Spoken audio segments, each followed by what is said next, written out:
오늘 살펴볼 이야기는 목에 늘 헤드폰을 걸고 다니는 아주 느긋한 성격의 소년 아사쿠라 요우의 이야기입니다. 겉보기엔 정말 어디서나 볼 수 있는 평범한 학생 같죠? 웬만한 일에는 서두르는 법이 없는 이 소년의 일상에서 아주 놀랍고 초자연적인 여정이 시작됩니다. 요우가 바라는 인생 목표는 의외로 아주 소박합니다.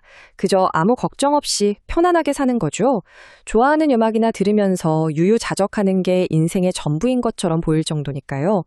하지만 이 평범해 보이는 소년에게는 남들과는 완전히 다른 특별한 비밀이 하나 숨겨져 있습니다.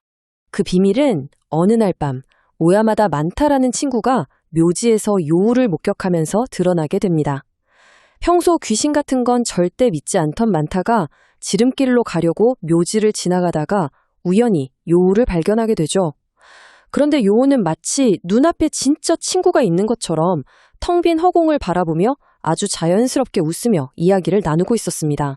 사실 요우는 죽은 사람들의 영혼을 보고 그들과 대화를 나누며 심지어 그 힘을 빌릴 수도 있는 존재, 즉 샤먼이었습니다.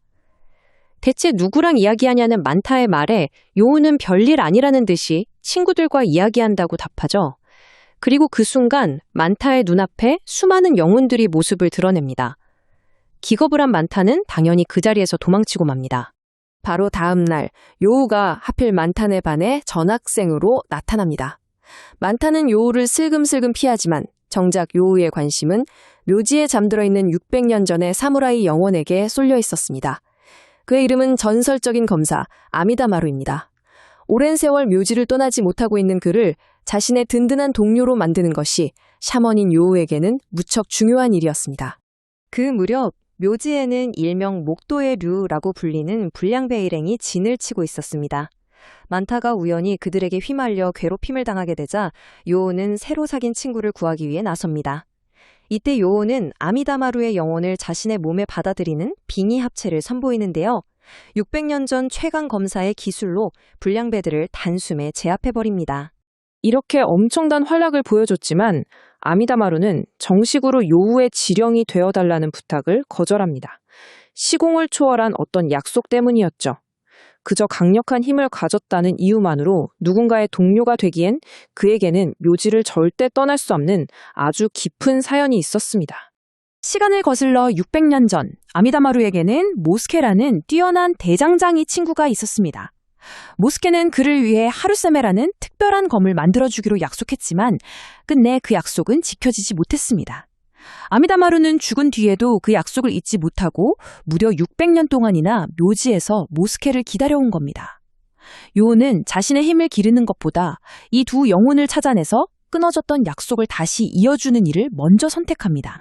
아미다마루가 600년 동안 진정으로 기다렸던 건 훌륭한 검 자체가 아니라 바로 친구와의 약속 그 자체였습니다. 오랜 세월 가슴에 맺혀있던 미련이 풀리면서 아미다마루는 마침내 과거의 굴레에서 벗어나게 됩니다. 그는 두 사람의 약속을 지켜준 요우의 따뜻한 마음에 감동해서 스스로 정식 지령이 되기로 결심합니다. 이렇게 결코 끊어질 수 없는 끈끈한 인연이 시작됩니다. 이제 이야기의 무대는 샤먼 파이트라는 거대한 경쟁으로 확장됩니다. 요우가 만타라는 좋은 친구를 얻고 아미다마루와 깊은 인연을 맺긴 했지만 사실 그가 도쿄로 올라온 진짜 이유는 단순히 평범한 학교 생활을 하기 위해서가 아니었습니다. 500년에 딱 한 번 전 세계의 샤먼들이 모여 단 하나의 자리를 차지하기 위해 경쟁하는 대회가 바로 샤먼 파이트입니다. 이 대회의 승자는 위대한 정령인 그레이트 스피릿과 하나가 되어 세상을 움직일 수 있는 막강한 힘을 얻는 샤먼킹이 됩니다. 재미있게도 요우는 샤먼킹이 되면 아무것도 안 하고 편하게 살 수 있을 거라는 생각에 이 대회에 참가하게 된 겁니다. 하지만 평화도 잠시 요우 앞에는 전혀 다른 철학을 가진 강력한 라이벌이 등장합니다. 바로 중국에서 온 샤먼 타오 렌이었습니다. 렌의 곁에는 무시무시한 무장 마손의 영혼이 있었는데요. 렌은 자신에게 어울리는 강력한 영혼이 필요하다는 이유 하나만으로 요우의 아미다마루를 무자비하게 빼앗으려 듭니다. 요에게 영혼은 그저 부리는 지령이 아니라 함께 싸우고 서로 의지하는 소중한 친구입니다. 반면 렌은 영혼을 오직 자신의 명령에 따라 움직이는 도구이자 무기로만 취급하죠. 이렇게 영혼을 대하는 방식이 완전히 극과 극인 두 샤먼이 맞붙게 되면서 샤먼들의 운명을 송두리째 뒤흔들 거대한 싸움의 막이 오르게 됩니다. 당시 렌의 곁에는 아주 강력한 무장의 영혼인 마손이 있었는데요. 렌은 요와 함께 있는 600년 전의 전설적인 사무라이 영혼 아미다마르를 보자마자 단번에 그 힘의 가치를 알아차립니다. 영혼과의 우정 같은 건 오히려 치명적인 약점이라고 생각했던 렌은 그렇게 강한 영혼이 만약 느긋해 보이는 요 곁에 있다는 걸 도저히 이해할 수 없었죠. 그래서 결국 자신이 직접 그 아미다마르를 빼앗아야겠다고 마음먹게 됩니다.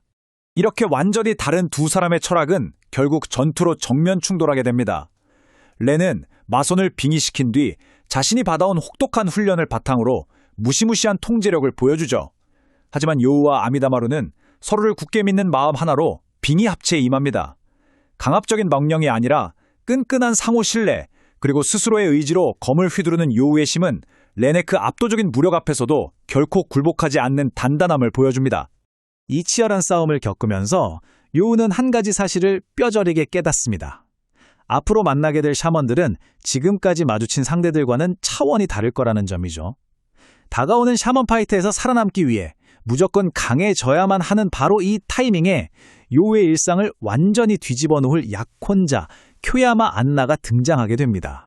안나는 스스로를 미래의 샤먼킹의 아내가 될 사람이라고 굳게 믿고 있었어요. 그렇기 때문에 요우가 조금이라도 나약한 모습을 보이는 건 절대 용납하지 않았습니다.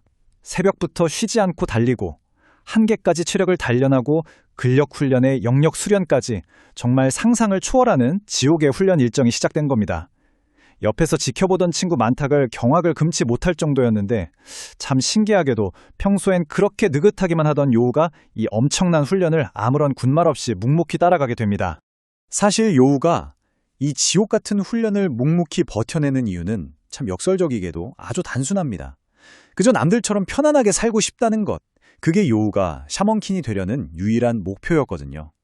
훗날의 여유로운 삶이라는 아주 소박한 목표를 이루기 위해 당장 오늘 하루는 단 1분의 쉴 틈도 없이 고통스러운 훈련을 견뎌내야만 하는 정말 아이러니한 상황이 이어지는 거죠. 그렇게 하루하루 뼈를 깎는 훈련이 이어지던 어느 날 드디어 500년에 단 한 번 열린다는 거대한 싸움, 샤먼 파이트의 막이 오릅니다. 그리고 요우의 눈앞에 이 대회를 총괄하는 패치족의 제사장 실바가 그 위압적인 모습을 드러냅니다. 실바는 나타나자마자 요우에게 샤먼 파이트에 참가할 자격이 있는지 직접 시험해보겠다고 통보합니다. 합격 조건은 실바에게 단 한 번이라도 제대로 된 유효타를 성공시키는 거였어요. 이렇게 말로만 들으면 아주 단순해 보일 수 있는데 막상 전투가 시작되고 나니 그 한 대를 때린다는 것의 무게감은 완전히 달랐습니다. 실바가 사용한 기술은 요우가 지금까지 알던 빙의 합체와는 전혀 달랐습니다. 바로 오버소울이라는 완전히 새로운 능력이었죠. 이건 영혼을 자신의 몸에 빙의시키는 게 아니라 무기 같은 물리적인 매개체에 깃들게 해서 그 막강한 힘을 현실 세계에 직접 구현해내는 말 그대로 차원이 다른 기술이었습니다. 실바는 무려 5마리 동물의 영혼을 아주 자유자재로 다루면서 완벽한 공방을 펼쳤고 기존의 빙의 방식만으로는 요우의 칼끝이 실바의 옷깃조차 스치지 못했습니다. 하지만 여기서 요우는 좌절하거나 포기하지 않아요. 오히려 실바의 기술을 아주 침착하게 관찰하면서 자신 역시 이 거대한 무대에 서기 위해서는 반드시 새로운 단계로 진화해야만 한다는 걸 본능적으로 깨닫게 됩니다. 곧바로 요우는 자신의 영역을 아미다마루와의 흔들림 없는 신뢰와 강하게 연결한 뒤 그 영혼을 자신이 쥐고 있는 검에 직접 깃들게 하는 시도를 합니다. 그 결과 마침내 요우의 검에서 아미다마루의 영혼이 현신의 거대한 힘으로 구현된 오버소울이 찬란하게 뿜어져 나옵니다. 이 새로운 힘을 통해 요우는 마침내 실바에게 결정적인 일격을 성공시키게 되고 당당하게 정식 참가자의 증표인 오라클벨을 손에 넣게 되죠. 이렇게 정식 참가자가 되긴 했지만 본선 무대에 오르려면 앞으로 치러질 3번의 예선 대결 중에서 2번을 이겨야만 했습니다. 그리고 맞이한 요우의 첫 번째 예선 상대는 바로 홋카이도에서 온 아이누족 샤먼 호로호로였습니다. 여기서부터 본격적인 샤먼 파이트의 치열한 막이 오르게 됩니다. 이 첫 번째 대결은 단순히 힘과 힘의 충돌이 아니라 전혀 다른 두 가지의 꿈이 정면으로 맞붙는 무대이기도 했습니다. 호로호로는 정형 코로포클들이 마음껏 살아갈 수 있는 거대한 먹이밭을 만들겠다는 아주 장대하고 자연 친화적인 꿈을 품고 있었어요. 반면에 요우는 앞서 말씀드린 대로 그저 편안하고 여유롭게 살고 싶다는 지극히 개인적이고 소박한 목표를 묵묵히 간직하고 있었죠. 쿠루루의 힘을 빌려 주변의 수분을 얼리고 그 얼음을 아주 자유자재로 조종하는 강력한 능력을 가진 상대였죠. 본선 진출을 위해서 요우는 이 호로호로로 시작으로 파우스트 8세 그리고 타우렌이라는 만만치 않은 샤먼들을 차례대로 꺾어야만 하는 상황이었습니다. 쉴 틈 없이 이어지는 이 대결들은 단순한 경기를 넘어서 요우가 한 단계 더 성장하는 험난한 관문이기도 했죠. 이 호로호로와의 첫 경기에서 가장 눈에 띄는 건 단연 요우 특유의 태도입니다. 호로호로가 거대한 얼음으로 길을 막고 매섭게 몰아붙이는데도 요우는 전혀 서두르는 법이 없었거든요. 오히려 아주 침착하게 평정심을 유지하면서 상대의 얼음 공격을 하나하나 읽어내는 모습을 보여줍니다. 자신의 모든 걸 쏟아붓는 호로호로의 맹공 앞에서 요우의 이런 느긋함은 오히려 아주 강력한 무기가 되었습니다.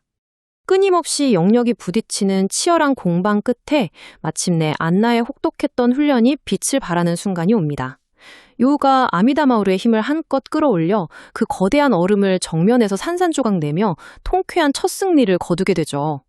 참 재미있는 건 이 경기 직후에 두 사람 사이에 적대감이 전혀 남지 않았다는 점이에요. 서로가 어떤 마음으로 싸웠는지 이해하게 되면서 경쟁자에서 아주 든든한 친구로 발전하게 됩니다. 하지만 첫 승리의 훈훈한 기쁨도 잠시 다음 경기에서는 분위기가 아주 무겁고 치명적인 방향으로 완전히 뒤바뀌게 됩니다. 요우의 두 번째 상대는 독일에서 온 의사이자 네크로맨서 파우스트 8세였습니다. 죽은 사람의 뼈와 영혼을 조종하는 귀괴한 샤먼이었죠. 그가 샤먼킹 대회에 참가한 이유는 오직 하나였습니다. 이미 세상을 떠난 사랑하는 아내 엘리자를 완벽하게 되살려내는 것. 그 목적 하나만을 위해 죽음조차 극복하려는 아주 처절하고 맹목적인 인물이었습니다. 샤먼의 싸움에서 아주 중요한 철칙이 하나 있습니다. 냉정함을 잃은 샤먼은 영역을 제대로 통제할 수 없다는 것이죠. 파우스트는 승리를 위해 이 원칙을 아주 잔혹하게 파고들었습니다. 감정에 휩쓸리게 만들어서 요우를 스스로 무너지게 하려는 속셈이었던 거죠. 대결이 시작되자 파우스트는 정말 무자비한 전략을 펼칩니다. 뼈를 연결해 끝없이 부활하는 해골병사들을 소환하더니 급기야 경기장 밖에 서 있던 요우의 단짝 만타를 무참하게 공격하기 시작합니다. 소중한 친구가 다치는 걸 두 눈으로 본 요우는 결국 평소의 침착함을 잃고 크게 분노하고 맙니다. 이성을 잃고 무작정 힘을 쏟아붓다 보니 영역은 순식간에 바닥이 났고 파우스트는 그 틈을 타 엘리자의 영혼으로 지친 요우를 완벽하게 제압해버리죠. 그렇게 두 번째 경기는 요우의 뼈아픈 패배로 끝이 났습니다. 요우에게는 경기에 졌다는 사실보다 자신 때문에 친구가 죽을 뻔했다는 죄책감이 훨씬 더 컸습니다. 이 일로 두 사람 사이에는 잠시 거리가 생기게 되지만 만타는 묘지에서 요우를 처음 만났던 때부터 그가 얼마나 따뜻한 사람인지 알았기에 결국 곁에 남아주게 됩니다. 요우 역시 그런 친구의 믿음 덕분에 다시 일어설 수 있었고요. 자, 이제 남은 예선 경기는 단 하나뿐입니다. 처음 만났을 때부터 서로 정반대의 가치관을 가졌던 두 사람, 요우와 타우렌이 정식 무대에서 마침내 다시 마주하게 되었습니다. 현재 요우의 성적은 1승 1패. 여기서 남은 패배의 여유는 없습니다. 단 한 번이라도 더 지게 되면 샤먼 파이트를 향한 꿈은 그 자리에서 끝나버리게 되는 거죠. 그야말로 모든 것을 걸어야 하는 벼랑 끝 상황이었습니다. 이 두 사람의 대결은 단순히 영역의 충돌을 넘어서 완전히 다른 두 가치관의 충돌이었습니다. 렌은 오직 강함만이 전부라며 약함을 용납하지 않는 타오 가문에서 자랐고 승리에 몹시 집착하는 삶을 살았죠. 반면 요우는 상대를 절대 미워하지 않고 포용하는 성격을 가졌습니다. 요우의 이런 끈질긴 차분함은 렌이 평생 동안 굳게 믿어왔던 세상의 이치를 송두리째 흔들어 놓게 됩니다. 전투가 시작되자 렌은 마손의 폭발적인 힘을 단번에 해방하며 공격을 퍼붓습니다. 요우 역시 아미다마루와 함께 그 맹공을 끊임없이 막아내죠. 두 샤먼이 자신의 영역을 한계치까지 쥐어짜 내면서 전투는 극에 달합니다. 그리고 마지막 순간 모든 것을 쏟아부은 두 사람의 거대한 오보소울이 정면에서 엄청난 충격과 함께 맞부딪히게 됩니다. 그 숨막히는 마지막 예선 경기가 끝나고 이야기는 본선을 향한 새로운 국면으로 접어들게 됩니다. 하지만 그 전에 먼저 마주해야 할 아주 깊고 어두운 과거가 기다리고 있었죠. 그토록 치열했던 두 사람의 마지막 대결 결과는 어느 한쪽의 승리가 아닌 무승부였습니다. 다행히 대회 규칙에 따라 요우와 렌 두 사람 모두 아슬아슬하게 예선을 통과하며 본선 진출의 자격을 얻게 됩니다. 비록 본선 진출은 확정지었지만 렌에게는 아직 과거의 족쇄가 남아 있었습니다. 자신을 울감해던 타오 가문, 그리고 아버지 타오 앤과 완전히 결별하기 위해 렌은 홀로 중국으로 떠납니다. 하지만 유아와 호로호로 그리고 목도일 류가 렌을 돕기 위해 곧바로 중국으로 따라 나서게 되죠. 렌에게 고향, 그리고 타오 가문은 단순한 가족 그 이상의 의미를 가집니다. 아주 오랜 세월 동안 샤먼의 힘을 이어온 엄청난 명문가이긴 했지만 사실 그 이면을 조용히 들여다보면 상처로 얼룩진 어두운 과거가 깊게 자리 잡고 있었거든요. 어린 시절부터 렌의 삶을 짓눌러온 건 다름 아닌 타오 가문이라는 거대한 증오의 벽이었습니다. 가문은 렌에게 이 세상은 결코 믿을 수 없는 곳이다. 그리고 힘이 없으면 아무것도 지킬 수 없다고 끊임없이 가르쳤죠. 렌이 영혼을 친구가 아닌 단순한 도구처럼 대하고 오직 압도적인 힘에만 집착했던 이유도 바로 이런 숨막히는 환경 때문이었습니다.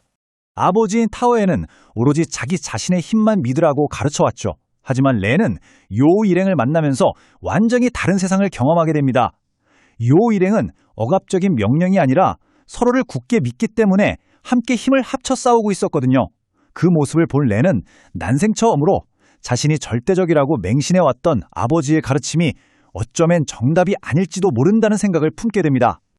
그렇게 렌은 중국으로 돌아가서 아버지 타오엔에게 자신의 새로운 의지를 직접 보여주려고 했습니다.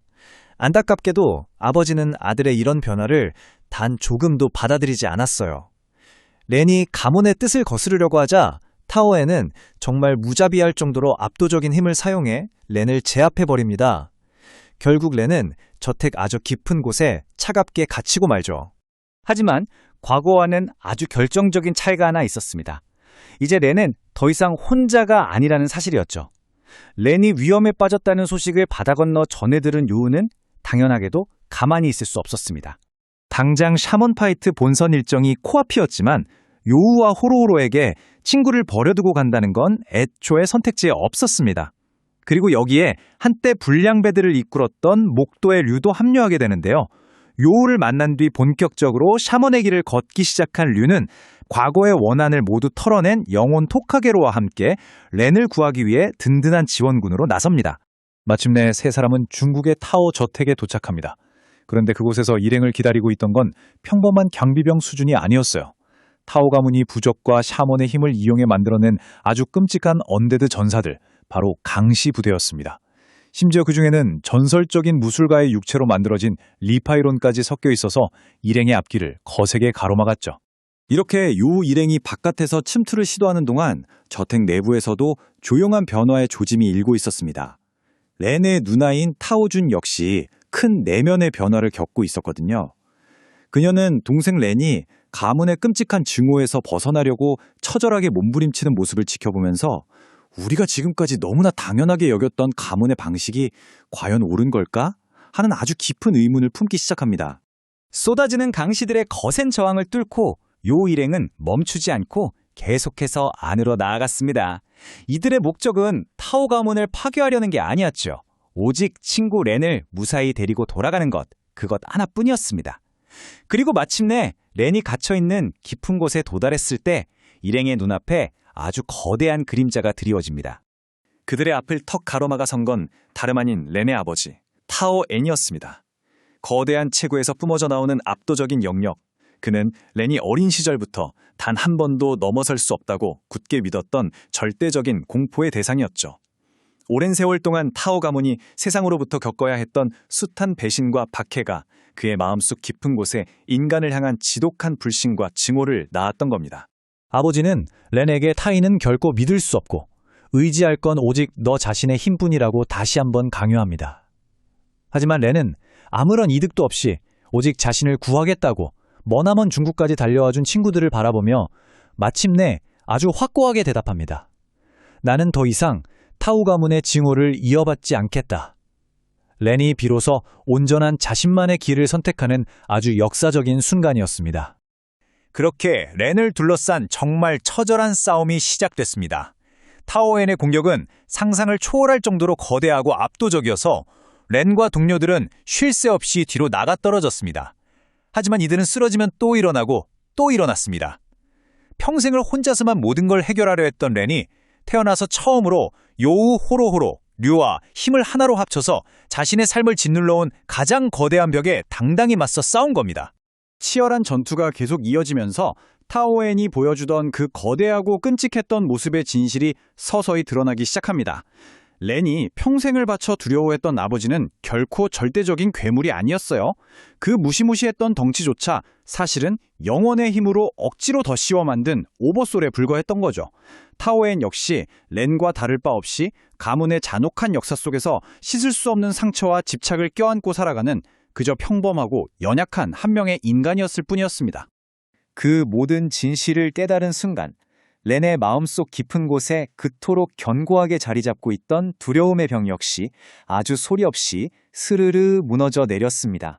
렌은 마지막까지 결코 물러서지 않았고요. 타오엔 역시 결국엔 눈앞에 있는 아들의 눈부신 변화를 조용히 인정할 수밖에 없었습니다. 이건 단순히 렌이 물리적인 힘으로 아버지를 꺾었다는 게 아니라요. 가문대대로 끔찍하게 이어져 오던 그 길고 긴 징호의 사슬을 드디어 끊어냈다는 아주 뜻깊은 의미였습니다. 모든 싸움이 끝난 뒤 아버지는 본선으로 떠날 채비를 하는 렌에게 가문의 아주 소중한 보물인 보레검을 직접 건네주면서 아들이 걸어갈 새로운 길을 묵묵히 응원해줍니다. 하지만 일행에게 한숨 돌리며 쉴 시간은 그리 많지 않았습니다. 샤먼 파이트 본선을 앞두고 모든 참가자들에게 새로운 지시가 하나 툭 떨어졌거든요. 바로 미국 어딘가에 숨겨져 있는 패치족의 마을을 스스로 찾아서 오라는 아주 막막한 미션이었습니다. 그렇게 일행이 미국으로 떠날 채비를 하던 중이었는데요. 갑자기 요우의 앞에 전혀 예상치 못했던 낯선 소년 한 명이 아주 조용히 나타납니다. 찰랑이는 긴 머리에 분위기가 묘할 정도로 여유롭고 편안한 미소를 띠고 있는 이 소년, 그의 이름은 바로 하오였습니다. 겉보기엔 그저 길에서 흔히 볼 법한 평범한 소년 같았지만요.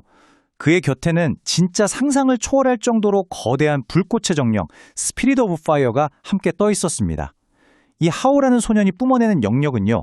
요우와 렌이 지금까지 거쳐오며 만났던 그 어떤 강력한 샤먼들과도 감히 비교조차 할 수 없을 만큼 그야말로 숨이 턱 막히는 압도적인 수준이었죠.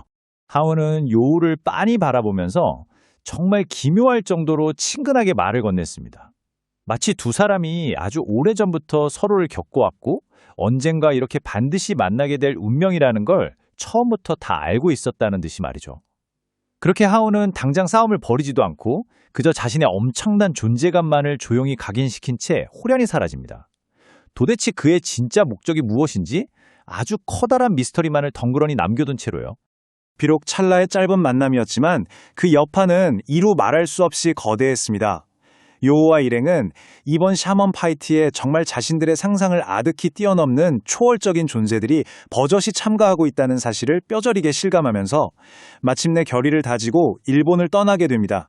일본에서 치렀던 그 치열했던 예선전 그리고 방금 전까지 이어졌던 중국에서의 타워 가문 구출 작전을 모두 뒤로 하고 이제 모든 무대는 본격적인 본선이 열리는 아주 거대한 대륙, 미국으로 넘어가게 됩니다.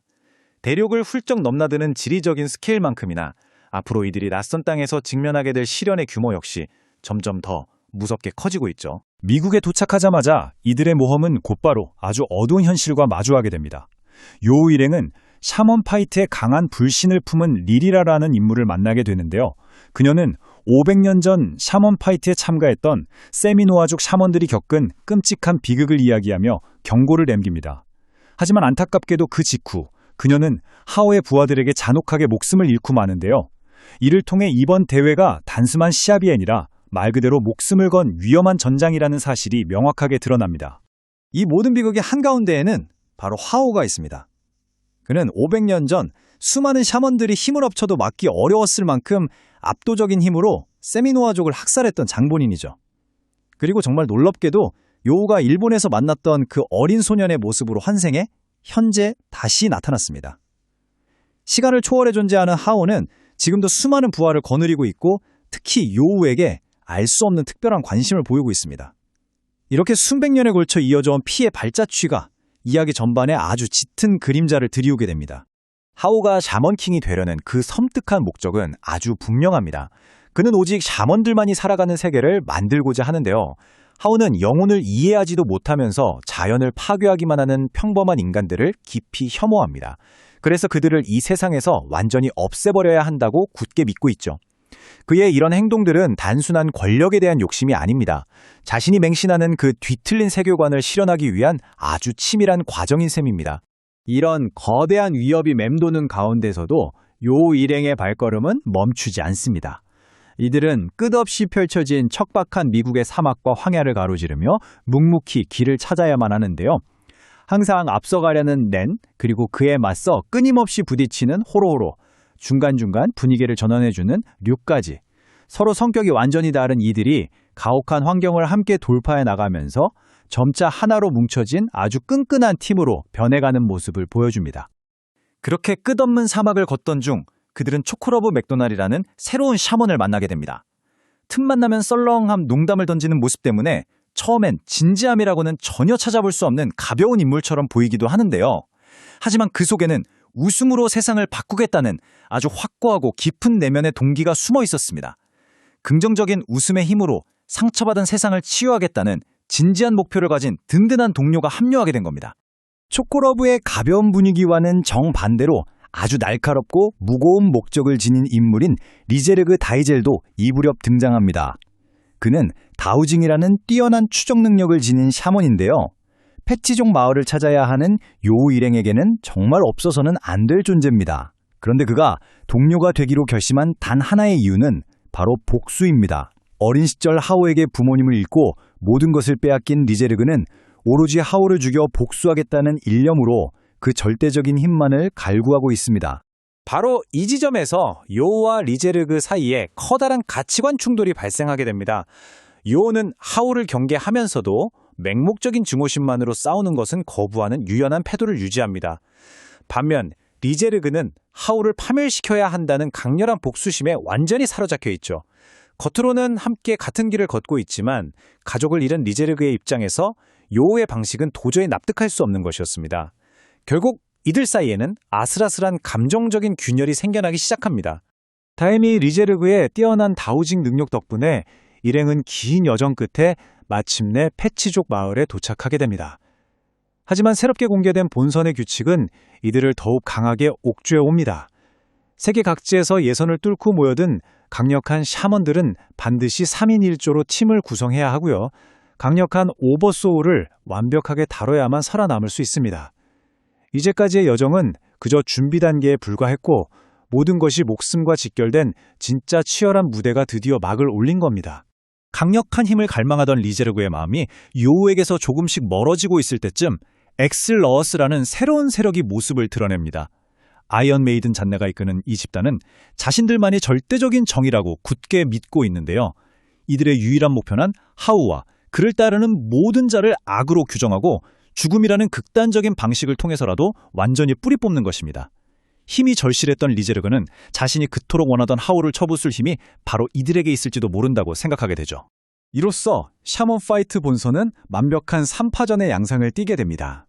맹목적인 증오를 거부하며 묵묵히 자신만의 길을 걷는 요우 일행, 하오를 향해 극단적이고 폭력적인 심판을 내리려는 엑스로즈, 그리고 인간을 멸하고 자신들만의 철저한 샤먼 세계를 세우려는 하오의 세력까지 서로 전혀 다른 목적을 가진 이 세 집단이 같은 무대 위에서 정면으로 충돌하게 되면서 이야기는 점차 걷잡을 수 없는 방향으로 흘러가게 됩니다. 패치족의 마을에 도착하면서 샤먼 파이트는 완전히 새로운 국면을 맞이하게 됩니다. 그동안은 철저하게 개인의 힘만으로 싸워왔던 참가자들이지만 본선부터는 3명이 하나의 팀을 이루어야 한다는 새로운 규정이 발표됩니다. 이 3인의 1조 규칙은 대회의 흐름을 개인의 생존 경쟁에서 복잡한 그룹 간의 역학관계로 완전히 바꿔놓습니다. 강력한 샤먼들의 오버소울이 끊임없이 충돌하며 언제 목숨을 잃을지 모르는 가혹한 토너먼트 속에서 살아남기 위해 한때 서로 죽일 듯이 싸웠던 적들조차 어쩔 수 없이 하나로 뭉쳐야만 하는 상황이 펼쳐집니다. 이렇게 결선된 주요 팀들 중 눈에 띄는 곳이 바로 요우, 류, 파우스트 8세가 모인 펌바리 온천팀입니다. 파우스트는 예전에 요우를 죽음 직전까지 몰아붙였던 무서운 적이었죠. 하지만 안나의 도움을 받아 자신이 그토록 사랑하던 엘리자의 영혼과 다시 이어지게 되면서 이제는 요우의 가장 든든하고 헌신적인 동료로 거듭났습니다. 한편 렌, 호로호로, 초코러브가 뭉친 팀 딜렌 역시 본격적인 전투에 돌입합니다. 처음에는 렌이 무조건 자신이 리더라고 주장하고 호로호로가 이를 거부하면서 팀원들의 강한 자아가 계속해서 충돌했습니다. 하지만 각자의 지령들과 함께 생사를 넘나드는 전투를 거치며 조금씩 서로를 이해하기 시작합니다. 늘 혼자만의 힘을 고집하던 렌도 점차 협력을 통한 진정한 강함이 무엇인지 깨달아가는 과정을 보여줍니다. 본선 참가자들 사이에서 가장 묵직하고 압도적인 공포를 안겨주는 존재는 단연 하오가 이끄는 호시구미입니다. 하오가 지닌 영역은 다른 참가자들의 상상을 아득히 초월합니다. 그가 다루는 거대한 불꽃의 정령인 스피릿 오브 파이어 앞에서는 대부분의 샤먼들이 시합이 시작되기도 전에 마비될 듯한 순수한 공포를 느낄 정도입니다. 하오 단 한 명의 존재감만으로도 다른 팀 전체를 짓누르는 절대적인 힘을 과시합니다. 하지만 이렇게 압도적인 하오 앞에서도 전혀 두려움을 느끼지 않는 세력이 있습니다. 바로 극단주의 조직 XALWS입니다. 이들에게 샤먼 파이트 우승은 안중에도 없으며 오직 하오를 처단하는 것만이 유일한 목적입니다. 그 중심에는 거대한 철제 고문기구 안에서 스스로 끊임없는 고통을 감내하는 아이언 메이든 잔느가 있습니다. 그녀는 자신의 고통이 세상의 죄를 대신 짊어지는 것이라 믿으며 하오를 멸하기 위해서라면 어떤 희생이든 감수할 준비가 되어 있습니다. 요우의 진영과 XLOS는 여기서 극명한 철학적 차이를 보여줍니다. 요우는 늘 평화롭고 적에게도 자비를 베푸는 태도를 취합니다. 반면 XLOS는 토너먼트 시합 중에도 자신들이 악이라고 규정한 패배자에게는 한치의 망설임 없이 죽음을 내립니다. 정의라는 이름 아래 참혹하고 무자비한 처형을 집행하는 모습을 뚜렷하게 보여주죠. 이런 거대한 철학의 충돌 속에서 요우와 함께 여행해온 리제르그는 결국 견디지 못하고 한계에 부딪히게 됩니다. 과거 하오에게 부모님을 잃었던 그는 오로지 복수를 이룰 강력한 힘이 절실히 필요했습니다. 수많은 사람을 해친 하오를 상대로도 절대 살인을 하지 않으려는 요우리 방식에 큰 답답함을 느꼈고 결국 단순하고 확실하게 악을 제거하려는 극단적인 XLAS로 전향하게 됩니다. 만타는 자비 없는 그들의 방식을 깊이 걱정했지만 요우는 리제르그의 선택을 존중하며 그가 떠나는 것을 억지로 막지 않았습니다. 이야기가 진행될수록 선과 악의 경계는 점차 흐려지고 도덕적인 회색지대가 짙어집니다. 하오는 과거 인간들에게 무참히 박해받던 샤먼들을 지켜보며 인류 자체에 대한 깊은 증오를 품게 되었습니다. XLAS 역시 하오에게 소중한 사람들을 빼앗긴 끔찍한 슬픔과 분노로 뭉친 사람들입니다. 양쪽 모두 자신이 옳다고 굳게 믿으며 서로를 죽이려 하는 혼란 속에서 요우는 어느 한쪽에도 치우치지 않고 아메다마루와 함께 흔들림 없이 자신만의 길을 걸어갑니다. 이런 대립구도 속에서 하오는 토너먼트 경쟁자인 요우에게 다가가 더욱 강해져야 한다며 오히려 성장을 독려하는 기묘한 행동을 보입니다. 다른 모든 이들에게는 피도 눈물도 없이 잔혹한 하오가 유독 요우의 성장만을 손꼽아 기다리며 특별한 관심을 보이는 이해하기 힘든 상황이 계속해서 이어집니다. 렌과 안나가 하오의 이런 태도를 예의주시하며 경계하는 사이 요우의 가족인 아사쿠라 가문이 아주 오랫동안 숨겨왔던 어두운 비밀이 마침내 수면 위로 드러납니다. 아사쿠라 하오. 이 이름의 기원은 무려 1000년 전 헤이안 시대로 거슬러 올라가게 됩니다. 당대 최고의 음양사이자 샤먼이었던 그가 어떻게 그토록 거대한 원한을 품게 되었는지 그 시작점부터 살펴보겠습니다. 하오는 태어날 때부터 다른 사람의 마음을 읽는 이 영시라는 무서운 능력을 가지고 있었죠. 처음엔 특별한 재능 같았겠지만 시간이 지날수록 이건 완전한 저주가 되어버렸습니다. 겉으로는 웃고 있어도 속으로는 탐욕이나 질투, 두려움 같은 끔찍한 감정들을 품고 있는 사람들의 속마음을 끊임없이 들어야만 했거든요. 이 과정이 반복되면서 하오는 인간에 대한 믿음을 완전히 잃어버리게 됩니다. 그렇게 인간에 대해 철저하게 실망하고 혐오감을 느끼게 된 하오는 결국 극단적인 결론을 내립니다.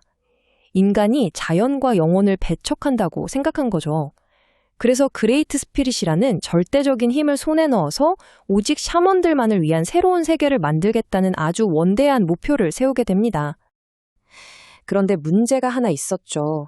샤먼 파이트는 500년에 딱 한 번 열리잖아요. 평범한 인간의 수명으로는 도저히 이룰 수 없는 목표다 보니 하오는 전생수를 통해 끊임없이 죽음과 환생을 반복하게 됩니다. 두 번째 삶에서는 패치족으로 태어나서 그레이트 스피릿과 정령에 대한 귀중한 지식들을 빼냈고 마침내 세 번째 삶을 맞이해서 지금 현재로 오게 된 겁니다. 이렇게 긴 시간을 지나 현재로 돌아온 하오의 이야기는 아사쿠라 가문에서 아주 충격적인 운명과 다시 마주하게 되는데요. 아사쿠라 가문은 이미 오랜 세월 동안 하오가 부활할 거라는 걸 예견하고 준비를 해왔습니다. 그래서 하오가 태어난 바로 그 순간에 제거하려고 했지만 전혀 예상치 못한 일이 벌어지죠. 태어난 아이가 한 명이 아니라 쌍둥이였던 겁니다. 과거의 힘을 그대로 가지고 태어난 하오는 스피릿 오브 파이어와 함께 암살을 피해 도망쳤고 그 자리에 자신의 쌍둥이 형제 바로 요우를 남겨두고 떠나게 됩니다. 여기서 아주 중요한 사실은 하오의 영혼이 전생하는 과정에서 둘로 쪼개졌다는 겁니다. 자연스럽게 요우는 하오와 가장 깊은 곳에서 연결된 반족이 된 거죠. 하오가 샤먼 파이트에서 단순히 우승만 노리는 게 아니라 요우가 성장하기를 끈기 있게 기다리는 이유가 바로 이겁니다. 요우의 힘이 충분히 커졌을 때 그 반쪽짜리 영혼을 거두어들여서 자신의 완전한 힘을 되찾으려는 계획인 거죠. 자, 이렇게 아호의 압도적인 힘이 다가오는 상황 속에서 현재 열리고 있는 토너먼트에서는 하오를 어떻게 대할 것인가를 두고 큰 이념적 충돌이 벌어집니다. 그게 바로 엑슬로우와 요우의 시각 차이입니다. 가족과 모든 것을 하오에게 빼앗긴 엑슬로우즈는 하오를 무조건 척결해야 하는 절대 악으로 규정합니다. 반면에 요우는 조금 다르죠. 단순히 하오를 적으로 두고 미워하는 걸 넘어서 대체 왜 그토록 인간을 증오하게 되었는지 그 고통의 근원을 이해해 보려는 공감의 태도를 취합니다. 사실 엑슬라우스가 추구하는 정의는 굉장히 극단적입니다. 중심 인물인 아이언 메이든 잔누를 보면 세상의 죄를 감당하겠다며 스스로에게 끔찍한 고통을 가하고 고대의 신급 영혼인 샤마씨를 다루죠. 이들의 오버소울은 정말 파괴적이고 마르코가 이끄는 조직의 규율 역시 나약함을 용납하지 않는 냉혹함 그 자체입니다. 마르코가 남긴 이 섬뜩한 말은 엑셀레이에스의 성격을 그대로 보여줍니다. 부모를 잃은 니제르그는 복수를 위해 이 가르침을 따르려 애쓰지만 내면 깊은 곳에서는 요우와 함께했던 따뜻한 기억들과 이 차가운 복수심 사이에서 몹시 고통스러운 투쟁을 이어가게 됩니다. 하오와 엑셀레이의 대립이 격화되는 와중에 다른 팀들 역시 토너먼트를 진행하면서 폭력과 증오라는 아주 무거운 주제를 피할 수 없게 되는데요. 요우가 이끄는 발바리 온천 팀은 방어와 치유의 힘으로 동료들을 지키며 성장하고 있습니다. 반면에 렌과 호로호로가 속한 팀 덜에는 계속되는 전투 속에서 결속력을 다지는데 그 중심에는 늘 유쾌한 농담으로 팀의 균형을 잡아주는 초코러브가 있었죠. 먼저 이 이야기부터 시작해볼까요? 증오로는 아무것도 끝나지 않는다. 너는 누군가를 웃게 만드는 사람이 되어야 한다. 오로나가 초코러브에게 남긴 이 가르침은 언제나 썰렁한 농담을 던지며 세상을 웃음으로 채우고 싶어하는 지금의 초코러브를 만든 그의 인생을 완전히 뒤바꿔 놓은 결정적인 한마디였습니다. 사실 초코러브가 처음부터 지금처럼 웃음을 이야기하던 사람은 아니었습니다. 과거의 그는 지금과는 완전히 달랐거든요. 어린 시절 부모를 잃은 초코러브는 뉴욕의 거친 환경 속에서 홀로 살아남아야만 했습니다. 그 과정에서 마음속의 분노와 외로움은 점차 커져갔고 결국 폭력을 일삼는 갱단에 들어가게 되죠. 자신이 세상에게 당한 만큼 세상을 미워하며 다른 사람들에게 고통을 주며 살았습니다. 그러던 중 오로나라는 샤먼을 만나게 된 겁니다. 그는 초코러브에게 싸우는 방법 대신 웃는 방법을 가르쳐 주었고 이후 초코러브는 미크라는 제규어의 영혼과 만나면서 샤먼으로서 완전히 새로운 길을 걷기 시작했습니다. 하지만 사람이 긍정적으로 변했다고 해서 그가 과거에 저지른 일들까지 마법처럼 사라지는 건 아니었죠. 샤먼 파이트 도중 초코러브에게 가족을 잃었던 사람들이 나타납니다. 바로 하오를 따르는 팀 치치구미였습니다. 이들에게 초코러브가 지금 얼마나 좋은 사람이 되었는지는 전혀 중요하지 않았습니다. 오직 과거에 자신들의 사랑하는 가족을 빼앗아갔다는 사실 하나만이 중요했고 그들은 그에 대한 철저한 복수를 원했습니다. 이 절체절명의 순간 초코러브는 자신의 과거에 대해 그 어떤 변명도 하지 않습니다. 자신이 저지른 엄청난 죗값을 너무나도 잘 알고 있었기에 섣불리 용서를 구하지도 않았죠. 동료인 렌과 호로호로가 그를 돕기 위해 나섰지만 그는 자신의 과거 때문에 소중한 동료들이 다치는 것을 원치 않았습니다. 그래서 복수를 원하는 사람들의 그 끓어오르는 감정을 자신이 오롯이 받아들여야 한다고 생각했고 결국 그 자리에서 묵묵히 목숨을 잃고 맙니다. 동료의 죽음은 남은 이들에게 너무나도 충격적인 사건이었습니다.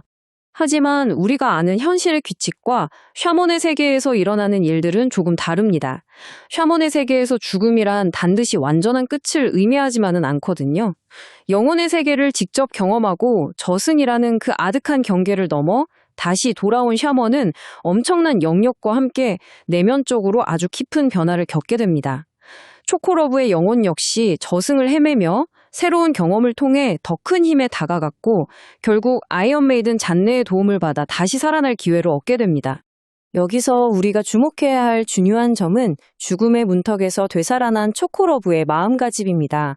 단순히 영적인 힘만 강해져서 돌아온 게 아니었어요. 그는 자신의 죄에서 도망치지 않기로 굳게 결심합니다. 상대방이 끝내 자신을 용서하지 않는다 해도 그 무거운 짐을 평생 안고 가기로 한 거죠. 그가 앞으로도 계속 사람들에게 웃음을 전하며 살아가려는 건 과거의 죄를 지우기 위해서가 아닙니다. 다시는 자신과 같은 증오의 연쇄를 만들어내지 않기 위함이었죠. 초코러브의 부활 이후에도 샤먼 파이트의 가혹한 싸움은 멈추지 않았습니다. 하이오의 세력과 끊임없이 충돌하면서 상황은 점차 더 위험한 방향으로 흘러갔고 이번에는 랭이 아주 치명적인 공격을 받게 됩니다. 압도적인 공격이 렌의 몸을 꿰뚫었고 렌은 그 자리에서 피를 흘리며 쓰러지고 맙니다. 아무리 정신력이 뛰어난 강력한 샤먼이라 할지라도 육체가 이렇게 물리적인 죽음을 맞이해버리면 현실에서 계속 싸워나갈 방법은 없었죠. 과거에는 서로 죽일 듯이 싸우던 적이었지만 수많은 전투를 거치며 이제는 누구보다 소중한 친구가 된 렌. 그런 렌이 눈앞에서 죽어가자 요우는 그를 반드시 살리고 싶어 했습니다. 결국 렌을 살릴 수 있는 유일한 힘을 가진 잔네를 찾아가지만 엑셀로스가 아무런 대가 없이 그들을 도와줄 리 없었죠. 그들은 요우에게 아주 가혹한 단 하나의 조건을 제시합니다. 바로 요우가 샤먼 파이트에서 완전히 물러나야 한다는 것이었습니다. 요우에게 이 조건은 사실상 자신의 모든 것을 포기하라는 의미와 같았습니다.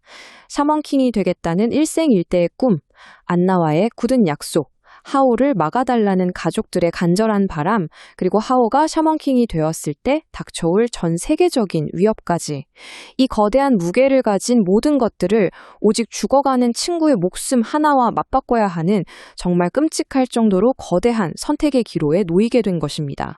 하지만 요우의 반응은 모두의 예상을 빗나갔습니다. 평생을 준비해온 꿈이었음에도 불구하고 요우는 전혀 주저하지 않았습니다. 여기서 인물들의 반응 차이를 보면 참 흥미로운데요. 요우는 친구를 죽게 내버려두고 얻은 샤먼킹의 자리는 아무런 의미가 없다며 정말 놀라울 정도로 덤덤하게 친구의 목숨을 선택합니다.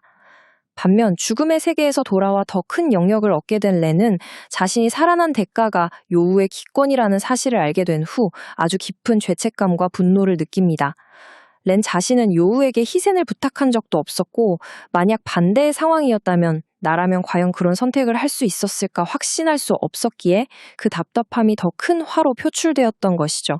게다가 요우는 자신 때문에 렌이 살아났으니 빚을 갚으라거나 하는 식의 생색조차 내지 않았습니다. 이런 요우의 덤덤한 태도는 렌에게 진정한 강함이란 과연 무엇인가에 대한 엄청난 충격을 안겨줍니다. 어린 시절부터 오직 물리적이고 강한 힘만이 전부라고 배워왔던 렌의 가치관이 뿌리째 흔들리는 순간이었죠. 자신이 가장 간절히 원하던 것을 포기하면서까지 기꺼이 다른 누군가를 살려내는 선택, 그것이야말로 렌이 지금껏 완전히 이해하지 못했던 진짜 의미의 강함이었습니다. 그런데 요우의 기권 결정으로 샤먼 파이트의 여정이 여기서 완전히 끝을 맺은 것은 아니었습니다. 요오가 대회에서 물러난다는 사실은 주변에 아주 큰 파장을 일으킵니다. 가장 먼저 반응을 보인 건 뜻밖에도 하오였습니다. 하오에게 오히려 요오는 단순한 적이 아니라 언젠가 자신에게 돌아와야만 하는 또 하나의 반쪽이었습니다. 따라서 요오가 여기서 성장을 멈추는 것은 하오의 거대한 계획에도 전혀 맞지 않았기에 그는 요오가 샤몬 파이트에서 이대로 사라지는 것을 허락하지 않았습니다. 한편 요오의 약혼자인 안나 역시 요오의 선택에 화를 내지는 않았지만 요오를 샤몬킹으로 만들겠다는 그녀의 궁극적인 목표를 포기할 생각은 추호도 없었습니다. 결국 다가올 적인 하오를 막기 위해서는 모두가 지금보다 아주 훨씬 더 강해져야만 했습니다. 그래서 안나는 아사쿠라 가몬의 비장의 수단인 초점 사결을 꺼내듭니다. 이 책은 무려 1000년 전 하오 본인이 남긴 지식과 비술이 기록된 책입니다. 가장 무서운 적을 쓰러뜨리기 위해 역설적이게도 그 적이 만들어낸 지식과 기술을 고스란히 배워야만 하는 아주 아이러니한 상황을 맞이하게 된 것이죠. 그 혹독한 수련을 거치면서 요우와 아미다마루는 훨씬 더 깊은 교감을 나누게 됩니다. 그렇게 완성된 게 바로 스피릿 오브 소드라는 거대한 형태의 오버소울이죠. 이건 단순히 무기가 커진 게 아닙니다. 불필요한 영역 소모는 확 줄이고 파괴력은 극대화시킨 기술이라서 요우는 확실히 이전과는 다른 완전히 새로운 단계에 올라서게 된 겁니다. 자, 요우가 이렇게 성장하는 동안 부재중이었던 그의 동료들 역시 가만히 멈춰있진 않았습니다. 각자 험난한 시련을 겪으면서 정말 엄청난 변화와 힘의 급상승을 이루어내거든요. 렌은 죽음과 부활이라는 아주 극단적인 경험을 통해서 영역을 대폭 끌어올렸고요. 마손의 힘도 한층 더 강화시켰습니다. 초코러브는 사후세계를 경험하면서 웃음으로 사람을 구하겠다는 굳은 신념을 바탕으로 아예 새로운 정령을 각성하게 되죠. 호로로 역시 독자적인 수련으로 능력을 진화시키는데 이런 극한의 경험들이 결국 팀 전체의 전투 능력을 수직 상승시키는 결과를 가져오게 됩니다. 이와 동시에 아주 강력한 제3의 세력이죠. 간다라 역시 움직이기 시작합니다. 간다라의 리더 사티는 단순히 샤먼 파이트 우승을 목표로 하는 게 아닙니다. 훨씬 더 거대하고 신성한 무기고를 만들 계획을 세우고 있었습니다. 그들의 마스터 플랜을 살펴보면 스케일이 다릅니다. 하오의 전력에 맞서기 위해서 위대한 5대 정령, 그러니까 불, 물, 바람, 땅, 번개의 정령을 모두 확보하겠다는 거죠. 그리고 이 정령들을 다룰 운명을 가진 5명의 전사로 요우, 렌, 호로호로, 초코라부, 리제르그를 일찌감치 점찍어둔 겁니다. 하오를 상대하기 위해 그야말로 우주적인 스케일의 전력을 차근차근 준비하고 있었던 셈입니다. 반면 일행과 떨어져서 독자적인 길을 걷게 된 리제르그의 상황은 조금 다릅니다. 그는 XLAWS라는 조직에 합류하게 되는데 여기서 영적 기술로 개조된 천사를 부여받으며 새로운 힘을 얻게 됩니다. 하지만 그와 동시에 광신과 조화 사이에서 아주 깊은 갈등을 겪기 시작하죠. 요와 엑슬로스의 철학은 완전히 극과 극입니다. 요는 정령을 동등한 친구로 대하고 마음의 평정을 중시하면서 불필요한 살생을 피하는 방식이잖아요. 반면에 엑슬로스는 정령을 단순히 개조된 기술이나 도구로만 여기고 극단적인 정의를 위해서라면 적을 망설임 없이 제거해버립니다. 리제르그는 자신의 힘이 강해지면 강해질수록 이 무조건적인 살생의 정당성을 두고 뼈아픈 심리적 딜레마에 빠지게 됩니다. 여기서 되짚어볼 점이 요우 특유의 그 느긋함이 단순한 성격 탓이 아니라는 겁니다. 어떤 상황에서도 마음의 평정을 유지하는 것, 그것이야말로 흔들림 없는 오버소울을 유지하게 해주는 샤먼 전투의 가장 강력한 전략적 우위거든요. 분노나 증오로 싸우는 다른 경쟁자들과 요우를 철저하게 차별화시켜주는 핵심 요소라고 할 수 있습니다. 여기에 대회의 주최자인 패치족의 규칙 또한 참가자들에게는 또 하나의 거대한 장벽으로 다가옵니다. 요우가 대회 참가 자격을 다시 얻으려면 철저하게 중립을 지키는 이들의 복잡한 관료주의를 통과해야만 하거든요. 논리적인 흐름을 보면 이렇습니다. 패치족은 대회의 공정하고 엄격한 중립적 진행자입니다. 그런데 아사쿠라 하오 역시 겉보기에는 대회의 공식적인 규칙 안에서만 행동하고 있단 말이죠. 그러니까 주최 측 입장에서는 하오를 실격시킬 명분이 전혀 없는 겁니다. 결국 어떤 공적 기관도 세상을 구해주지 않으니 참가자들이 직접 자기 손으로 하오를 쓰러뜨려야만 한다는 냉혹한 현실을 마주하게 됩니다. 더 소름 돋는 건 이 모든 군비 경쟁 상황을 하오가 완벽하게 꿰뚫어 보고 있다는 사실입니다.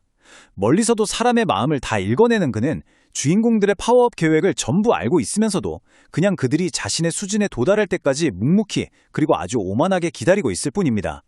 참가자들 입장에서는 이게 완벽한 심리적 공포이자 엄청난 압박으로 작용하게 되죠. 그런데 이런 샤먼들만의 영적 전쟁에 전혀 예기치 못한 변수가 갑자기 튀어나옵니다. 샤먼이 아닌 현대의 평범한 인간들이 무력을 앞세워서 하울을 암살하겠다며 군사력을 동원해 개입하기 시작한 겁니다. 현대의 첨단 무기와 군사력이라면 아무리 강한 샤먼이라도 다 제거할 수 있다는 믿음. 이건 필멸제들의 엄청난 오만이자 치명적인 착각입니다. 그들은 천년의 세월을 뛰어넘어서 세 번째 삶을 살고 있는 이 절대적인 샤먼의 진짜 힘을 전혀 단 1%도 이해하지 못하고 있는 상태거든요.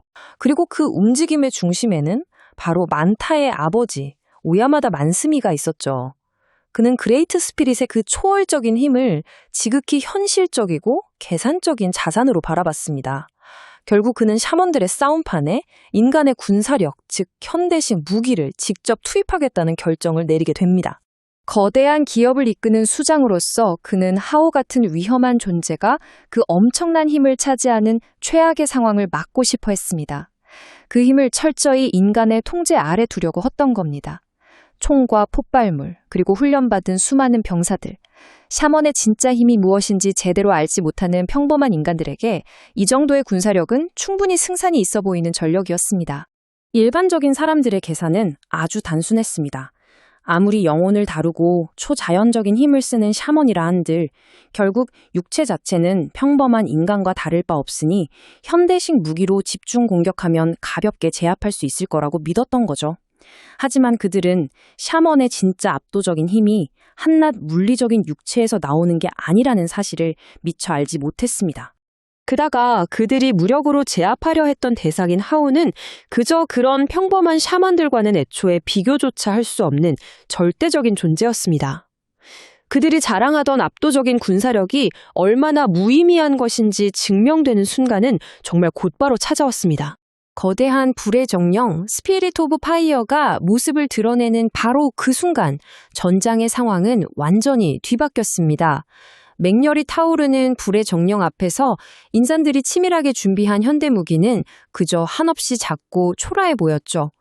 군대의 맹렬한 공격이 시작되었음에도 하오는 단 한순간도 당황하지 않았습니다. 오히려 스피릿 오브 파이어의 거대한 불꽃이 날아오는 현대의 무기들을 아주 주저없이 단숨에 잿더미로 집어삼켜버렸습니다. 하오는 평범한 인간들이 자신을 죽이겠다며 군대를 이끌고 찾아온 이 상황 자체를 그저 가소롭다는 듯 비웃었습니다. 사실 그에게 이런 일은 전혀 새롭거나 놀라운 일이 아니었거든요. 이미 1000년 전부터 인간이라는 존재는 자신들의 좁은 시야로 이해하지 못하는 대상을 항상 두려워하고 맹목적으로 배척하며 끝내는 죽이려고만 해왔습니다. 이 군대 습격 사건은 결국 하오에게 인간은 1000년이 지나도 결코 변하지 않는다는 그의 오랜 확신을 다시 한번 굳건하게 증명해준 셈이 되었습니다. 마음을 읽는 능력을 가진 하오는 수백 년이라는 기나긴 시간 동안 거짓말, 질투, 끝없는 증오 같은 인간의 가장 끔찍하고 어두운 감정들을 쉴 새 없이 들어야만 했습니다. 그가 인간을 혐오하게 된 건 어찌 보면 당연한 결과였죠. 하지만 반대로 요우의 곁에는 샤먼이 아님에도 처음부터 끝까지 변함없이 곁을 지켜준 만타라는 친구가 있었습니다. 단지 인간이라는 이유 하나만으로 세상을 미워할 수 없었던 요우는 1000년이라는 세월 동안 단단하게 굳어져 버린 하오의 그 깊은 증오를 녹여내는 것이 그를 물리적인 힘으로 쓰러뜨리는 것보다 훨씬 더 고통스럽고 어려운 일이라는 것을 서서히 깨닫게 됩니다. 그렇다고 해서 지금 당장 그런 깊은 고민 속에만 빠져 있을 수는 없는 노릇이었습니다. 샤먼 파이트라는 거대한 대회의 흐름은 멈추지 않고 계속 흘러가고 있었고 요우와 그의 동료들 역시 그 흐름 속에서 그저 가만히 서 있지만은 않았으니까요. 동료인 렌을 살리기 위해 기꺼이 대회를 포기하려 했던 요우는 참 역설적이게도 자신의 반쪽인 요우가 더 강해지기를 바랐던 하오의 은밀한 의지 덕분에 다시 샤먼 파이트 부대로 돌아오게 되죠. 초점 사결이라는 비술을 통해 완전히 새로운 차원의 기술을 익힌 요우는 이제 예전의 그가 아니었습니다. 처음 여행을 시작할 때만 해도 그저 매일매일 편안하게 살고 싶어서 샤먼킹이 되려 했지만 이제 그의 목표는 완전히 달라졌습니다. 만타와 자신의 가족, 그리고 수많은 사람들의 목숨을 하오의 무자비한 소나기로부터 지켜내기 위해 그는 반드시 싸워야만 했습니다. 성장한 것은 요우뿐만이 아니었습니다. 그의 동료들 역시 참혹한 죽음과 기적적인 부활을 겪어내며 육체적으로는 물론이고 정신적으로도 몰라보게 단단해졌습니다. 자신을 살리기 위한 타인의 뼈아픈 희생을 목도한 렌은 두 번 다시 누군가가 자신을 위해 모든 걸 내던지게 만들지 않겠다고 스스로에게 굳게 다짐합니다. 초코로브는 증오가 또 다른 증오를 낳는 비극적인 연쇄를 끊어내기 위해 기꺼이 세상 사람들에게 웃음을 주는 길을 선택하죠. 그리고 호로호로는 거대한 머위밭을 만들겠다는 그 순수한 꿈 이면에 아직 다 털어놓지 못한 무거운 과거를 조용히 간직한 채 흔들림 없이 묵묵히 앞으로 나아가고 있었습니다. 같은 시각, 대회의 또 다른 한편에서는 엑스로즈에 합류한 리제르그의 아주 험난하고 위태로운 여정이 이어지고 있었습니다. 그는 조직 내에서의 끊임없고 가혹한 훈련을 견뎌내며 조금씩 새롭고 강력한 힘을 손에 넣어가고 있었죠. 리제르그에게는 새로운 지령과 함께 천사 제르엘이라는 존재가 주어졌습니다. 이 천사는 오직 엑스로즈의 절대적이고 맹목적인 신앙심을 바탕으로 빚어낸 실로 무시무시할 정도로 강력한 오버소울이었습니다. 예전 요정 모르핀과 함께 싸우던 시절과는 비교할 수 없을 만큼 그는 확실히 물리적으로 눈부시게 강해졌습니다. 하지만 겉보기와는 다르게 그의 내면은 자신이 진정으로 바라는 것이 무엇인지 알지 못한 채 끝없이 불안하게 흔들리고 있었습니다. 리제르그는 전혀 다른 두 가지 길 한가운데서 깊은 갈등에 빠졌습니다. 엑스로제는 무조건적으로 하오를 제거하는 것만이 세상의 유일한 정의라고 그의 머릿속에 끊임없이 주입했습니다. 하지만 가만히 생각해보면 설령 그 복수를 이룬다 한들 억울하게 돌아가신 부모님이 살아 돌아오는 것은 아니었으니까요. 그의 마음 한구석에는 예전 요오가 몸소 보여주었던 따뜻한 철학, 즉 사람을 함부로 죽이지 않고도 얼마든지 싸울 수 있으며 적을 이해하려는 그 마음가짐이 결코 나약함이 아니라는 사실이 아주 깊은 잔상처럼 남아있었던 겁니다. 소년들이 각자의 내적 갈등을 겪으며 성장하는 그 무렵, 대회장 한쪽에서는 판도를 뒤흔들 세 번째 거대 세력, 간다라 역시 아주 은밀하고도 본격적인 움직임을 시작하고 있었습니다. 사실 간다라의 진짜 목적은 애초부터 샤먼파이트의 우승 트로피가 아니었습니다. 그들은 대회가 시작된 처음 그 순간부터 오직 하오라는 거대한 절망에 맞설 가장 확실한 대항 수단을 준비해오고 있었던 겁니다. 그들의 계획은 바로 이 대자연의 가장 위대한 힘을 완벽하게 다룰 수 있는 5명의 뛰어난 전사를 발굴해내어 그들에게 전설적인 5대 정령을 맡기는 것이었습니다. 이 5 정령은 만물의 근원인 그레이트 스피릿과 직접적으로 연결되어 있는 그야말로 압도적인 대자연의 힘 그 자체를 상징합니다. 익히 알려진 대로 하오는 이미 이 5대 정령 중 하나인 스피릿 오브 파이어를 자신의 소유로 두고 있었죠. 그래서 간다라는 남은 4개의 정령, 즉 비, 천둥, 바람, 땅의 정령을 하오에 맞서 완벽하게 제어할 수 있는 선택받은 전사들을 모으기 위해 밑그림을 그리고 있었던 것입니다. 하지만 이 신비로운 정령들의 힘을 손에 넣는다는 것은 그저 전투력이 조금 강하다고 해서 될 일이 아니었습니다. 살아있는 몸으로 죽음의 경계를 넘나드는 그 끔찍한 사선의 경험이 반드시 수반되어야만 했거든요. 그렇기에 요우와 그의 친구들이 앞서 지옥 같은 사후세계를 거치며 고통스러운 부활을 경험했던 일련의 사건들은 사실 영혼의 본질을 더 깊이 통찰하고 간다라의 이 궁극적인 5대 정령 계획을 실행하기 위한 아주 필수적인 밑그림이자 준비 과정이었던 셈입니다. 이렇게 각자의 힘을 기르며 달려온 이들의 이야기는 이제 마침내 하오라는 이 절대적인 괴물을 도대체 어떻게 막아낼 것인가에 대한 가장 차갑고 현실적인 문제로 직결됩니다. 상황을 냉정하게 판단한 유오는 설령 그들이 5대 정령의 힘을 모두 얻어낸다 하더라도 정면 대결로 하오를 쓰러뜨리는 것은 사실상 불가능에 가깝다는 것을 서서히 깨달아갑니다. 하오가 가진 영역의 크기는 이미 인간의 상식을 벗어났고 무엇보다 그는 사람의 속마음을 훤히 들여다보는 무서운 능력을 가지고 있었으니까요. 아무리 정교하고 완벽한 합동 공격을 준비하더라도 머릿속으로 생각하는 순간 이미 하오가 그 모든 걸 알아차리고 여유롭게 반격할 것이 너무나도 분명했습니다. 당시 하우의 영역은 이미 다른 참가자들과는 도저히 비교조차 할 수 없는 아득한 수준에 도달해 있었습니다. 게다가 그가 다루는 스피릿 오브 파이어는 싸움을 거듭할수록 끝없이 강해지고 있었죠. 그야말로 결코 넘을 수 없는 거대한 벽과도 같은 상황이었습니다. 보통의 토너먼트라면 당연히 상대를 쓰러뜨리고 샤먼킹이 된다는 뚜렷한 목표를 향해 나아가겠지만 현실은 전혀 달랐습니다. 요우 아렌, 호로호로 그리고 초코러브가 아무리 혹독한 수련을 거치며 성장한다 해도 하우와의 압도적인 격차는 결코 좁혀지지 않았습니다. 전공법으로는 애초에 승산이 없었던 겁니다. 하지만 요우는 거기서 포기하지 않았습니다. 오히려 꽉 막힌 이 상황 속에서 생각을 완전히 바꾸기 시작하죠. 자신이 하우보다 강해져서 그를 정면으로 쓰러뜨리는 것만이 유일한 방법은 아닐지도 모른다는 사실을 깨달은 것입니다. 그는 샤먼 파이트의 진정한 목적과 그 대회가 끝난 이후에 일어나는 일들에 조용히 주목하기 시작합니다. 결국 요우는 꽤 극단적이고 위험한 계획을 세우게 됩니다. 샤먼 파이트의 최후의 승자는 그레이트 스피릿과 하나가 되어 새로운 샤먼킹으로 다시 태어나게 되는데요. 바로 그 각성의 과정에서 반드시 깊은 잠에 빠지게 된다는 점을 노린 겁니다.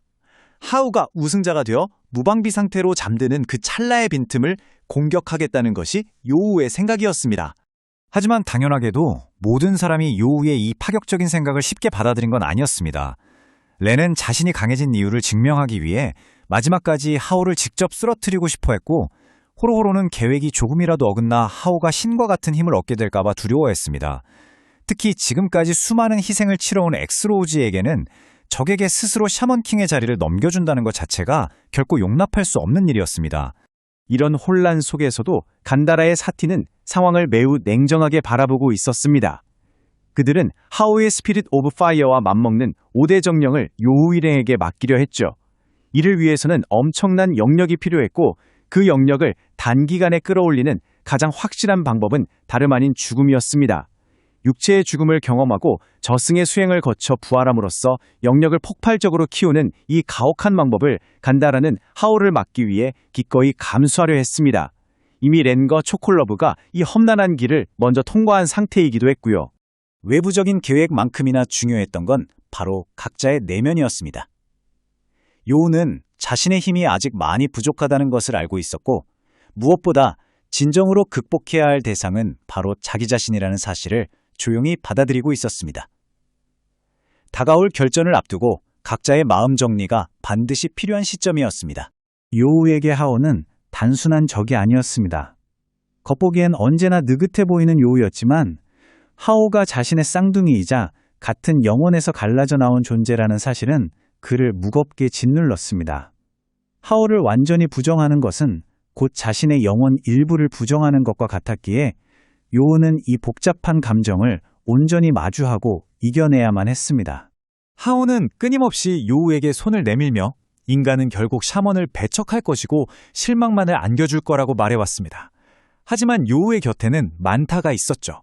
샤먼이 아닌 평범한 인간임에도 끝까지 곁을 지켜준 소중한 친구입니다. 만타의 존재는 세상이 하우의 생각처럼 나쁘지만은 않으며 모든 인간이 이기적인 것은 아니라는 것을 증명하는 요우만의 확고한 대답이 되어주었습니다. 다른 동료들 역시 각자의 어둠을 극복하며 성장해 나가고 있었습니다. 더 이상 모든 것을 혼자 짊어지려 하지 않게 된 렌, 과거의 죄를 가슴에 안고도 꿋꿋이 앞으로 나아가는 초콜러브, 그리고 마음속 깊은 곳에 쿠르르라는 과거의 소녀에 대한 기억을 간직한 채 조용히 강해지고 있는 호로호로까지. 이들은 단순한 경쟁자를 넘어 이제는 서로의 목숨을 기꺼이 맡길 수 있는 진정한 동료로 거듭나고 있었습니다. 복수심에 불타 엑스로우즈에 들어갔던 리제르그 역시 달려졌습니다. 그는 그들의 무자비한 심판을 곁에서 지켜보며 끊임없이 요우라면 이 상황에서 어떻게 했을까를 떠올렸습니다. 그리고 점차 깨닫게 되죠. 자신이 진정으로 원하는 건 단순히 하오의 죽음을 보는 게 아니라 부모를 잃은 그날 이후 차갑게 멈춰버린 자신의 삶을 다시 따뜻하게 앞으로 나아가게 하는 것이라는 사실을 말입니다. 이렇게 모두가 각자의 마음을 단단히 정립한 후 샤먼 파이트의 흐름은 그 누구도 상상하지 못했던 아주 충격적인 방향으로 급격하게 흘러가게 됩니다. 여기서 놀라운 건 하우의 태도였습니다. 하우는 요우가 무슨 계획을 세우는지, 사람들의 마음속에 자신을 향한 증오가 얼마나 깊은지, 간다라가 무엇을 준비하고 있는지 모두 알고 있었습니다. 그럼에도 그는 전혀 흔들림이 없었죠. 천년을 기다려온 그레이트 스피릿을 손에 넣는 순간 자신이 결코 지지 않을 것이라는 그 절대적인 오만함과 자신감이 그를 그토록 여유롭게 만들었던 겁니다.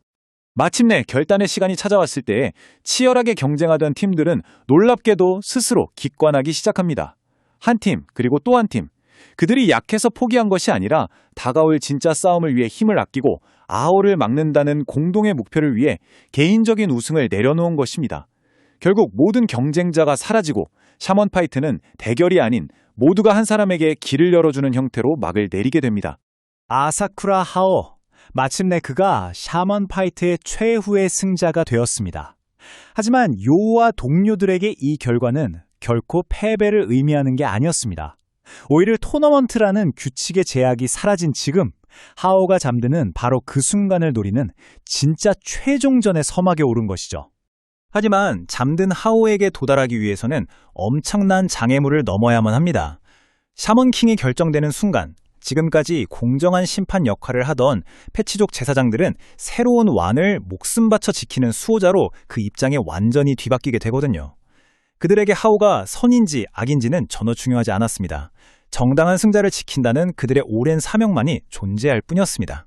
새로운 왕을 아련하기 위한 길 위에는 10개의 구역으로 나뉜 플랜트가 자리 잡고 있습니다. 그리고 그곳에는 샤먼 파이트를 지키기 위해 평생을 훈련해온 가장 강력한 10명의 패치족 제사장들이 각각 버티고 서 있죠. 요 일행은 하오에게 가기 위해 이 강력한 적들을 뚫고 지나가는 돌아올 수 없는 편도행 여정을 시작해야만 합니다. 요 일행도 그동안 놀라울 만큼 성장하긴 했죠. 하지만 하오는 이미 샤먼 파이트의 승자가 되어 완전히 새로운 존재인 샤먼킹으로 거듭나기 위해 그레이트 스피릿과 하나가 되는 과정을 밟고 있습니다. 이건 단순히 수련을 조금 더 한다고 해서 따라잡을 수 있는 차원의 문제가 아닙니다. 사실상 신과 다름없는 영역을 손에 쥐게 된 하오와 여전히 일반적인 샤먼의 수준에 머물러 있는 요 일행 사이에는 도저히 극복할 수 없을 것 같은 거대한 힘의 격차가 생겨버렸습니다. 이렇게 까마득한 힘의 차이 앞에서 결국 간다라가 아주 오래전부터 준비해왔던 유일한 계획이 비로소 수면 위로 드러나게 됩니다. 그 계획의 핵심은 바로 5대 정령이었습니다. 이 정령들은 자연을 구성하는 거대한 힘을 품고 있고 그레이트 스피릿과도 아주 깊게 연결되어 있죠. 하오는 이미 스피릿 오브 파이어를 소유하고 있었기 때문에 간다라는 남은 4개의 정령을 포함한 이 5대 정령을 요우, 렌, 후로오로, 초코러브, 리제르그에게 각각 맡기기로 합니다. 어떻게든 하오와 비슷한 차원의 힘에 도달할 수 있는 단 하나의 가능성을 열어둔 셈입니다. 하지만 이 엄청난 힘을 온전히 다루기 위한 조건은 무척이나 가혹했습니다. 단순히 기술을 갈고 닦는 것이 아니라 죽음이라는 그 극한의 경계를 다시 한번 직접 마주해야만 했거든요.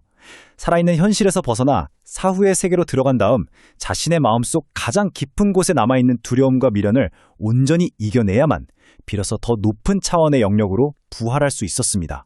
그래서 이 5명은 각자 자신의 영혼 밑바닥에 자리 잡고 있던 깊은 상처들과 정면으로 마주하는 과정을 겪게 됩니다. 차분히 그들의 내면을 들여다보면 참 숙연해집니다. 요우는 자신이 하오와 영혼이 나뉜 쌍둥이라는 피할 수 없는 끔찍한 운명 속에서도 절대 마음을 숨기지 않고 끝까지 흔들리지 않는 굳건함을 선택합니다. 렌 역시 누구보다 강해져야 한다는 오랜 강박과 가문의 증오를 드디어 내려놓게 되죠. 혼자서는 결코 이길 수 없다는 걸 인정하고 동료들에게 온전히 의지하는 법을 배웁니다. 초콜러브는 과거 자신이 저질렀던 살인에 대한 무거운 죄책감을 짊어진 채 설령 피해자들이 영원히 용서하지 않더라도 자신부터 그 증오의 연쇄를 감아내겠다고 다짐합니다. 리제르그도 부모님을 잃고 눈이 멀었던 맹목적인 복수심에서 벗어나서 이제는 누군가를 지키기 위해 싸우는 진정한 샤먼으로 성장하게 됩니다. 그리고 겉보기에는 늘 쾌활하고 단순해 보였던 호로호로에게도 사실은 그 누구에게도 쉽게 말하지 못했던 아주 깊은 슬픔과 죄책감이 숨겨져 있었습니다. 어린 시절 호로호로는 다무코라는 소녀와 무척이나 각별한 사이였습니다. 하지만 가문과 주변의 거센 압박 때문에 어쩔 수 없이 그녀를 멀리하게 되죠. 그 후 다무코는 호로호로를 쫓아오다가 그만 안타까운 사고로 목숨을 잃고 맙니다. 아주 긴 시간이 흐른 뒤에야 호로호로는 늘 자신의 곁을 지켜주던 정령 코로로의 정체가 다름 아닌 다무코의 영혼이었다는 사실을 깨닫게 됩니다. 그녀는 원망이나 복수 때문이 아니라 그저 호로호로와 계속 함께하고 싶어서 그의 곁에 머물렀던 거였죠. 마침내 호로호로는 이 뼈아픈 실품을 외면하지 않고 온전히 마주합니다. 그리고 그녀와의 기억을 가슴에 품은 채로 앞으로 나아가기로 결심하죠. 여기서 우리는 진정한 강함이란 과거의 상처를 억지로 지워버리거나 단순히 영역의 크기만을 키우는 게 아니라는 걸 알 수 있습니다. 자신의 아픈 과거와 상처에 지배당하지 않고 그것을 있는 그대로 받아들이는 것. 그것이야말로 지금 이들에게 가장 필요했던 진짜 성장이었습니다. 이렇게 영혼의 시련이 깊어지는 동안 현실 세계에서는 하오의 압도적인 위협 앞에선 안나의 숨막히는 대치가 벌어지고 있었습니다. 사실 하오와 안나는 서로 놀라울 정도로 많이 닮아 있습니다. 두 사람 모두 타인의 부정적인 감정을 무의식적으로 흡수해버리는 능력 때문에 어린 시절부터 참으로 끔찍한 고통을 겪었거든요.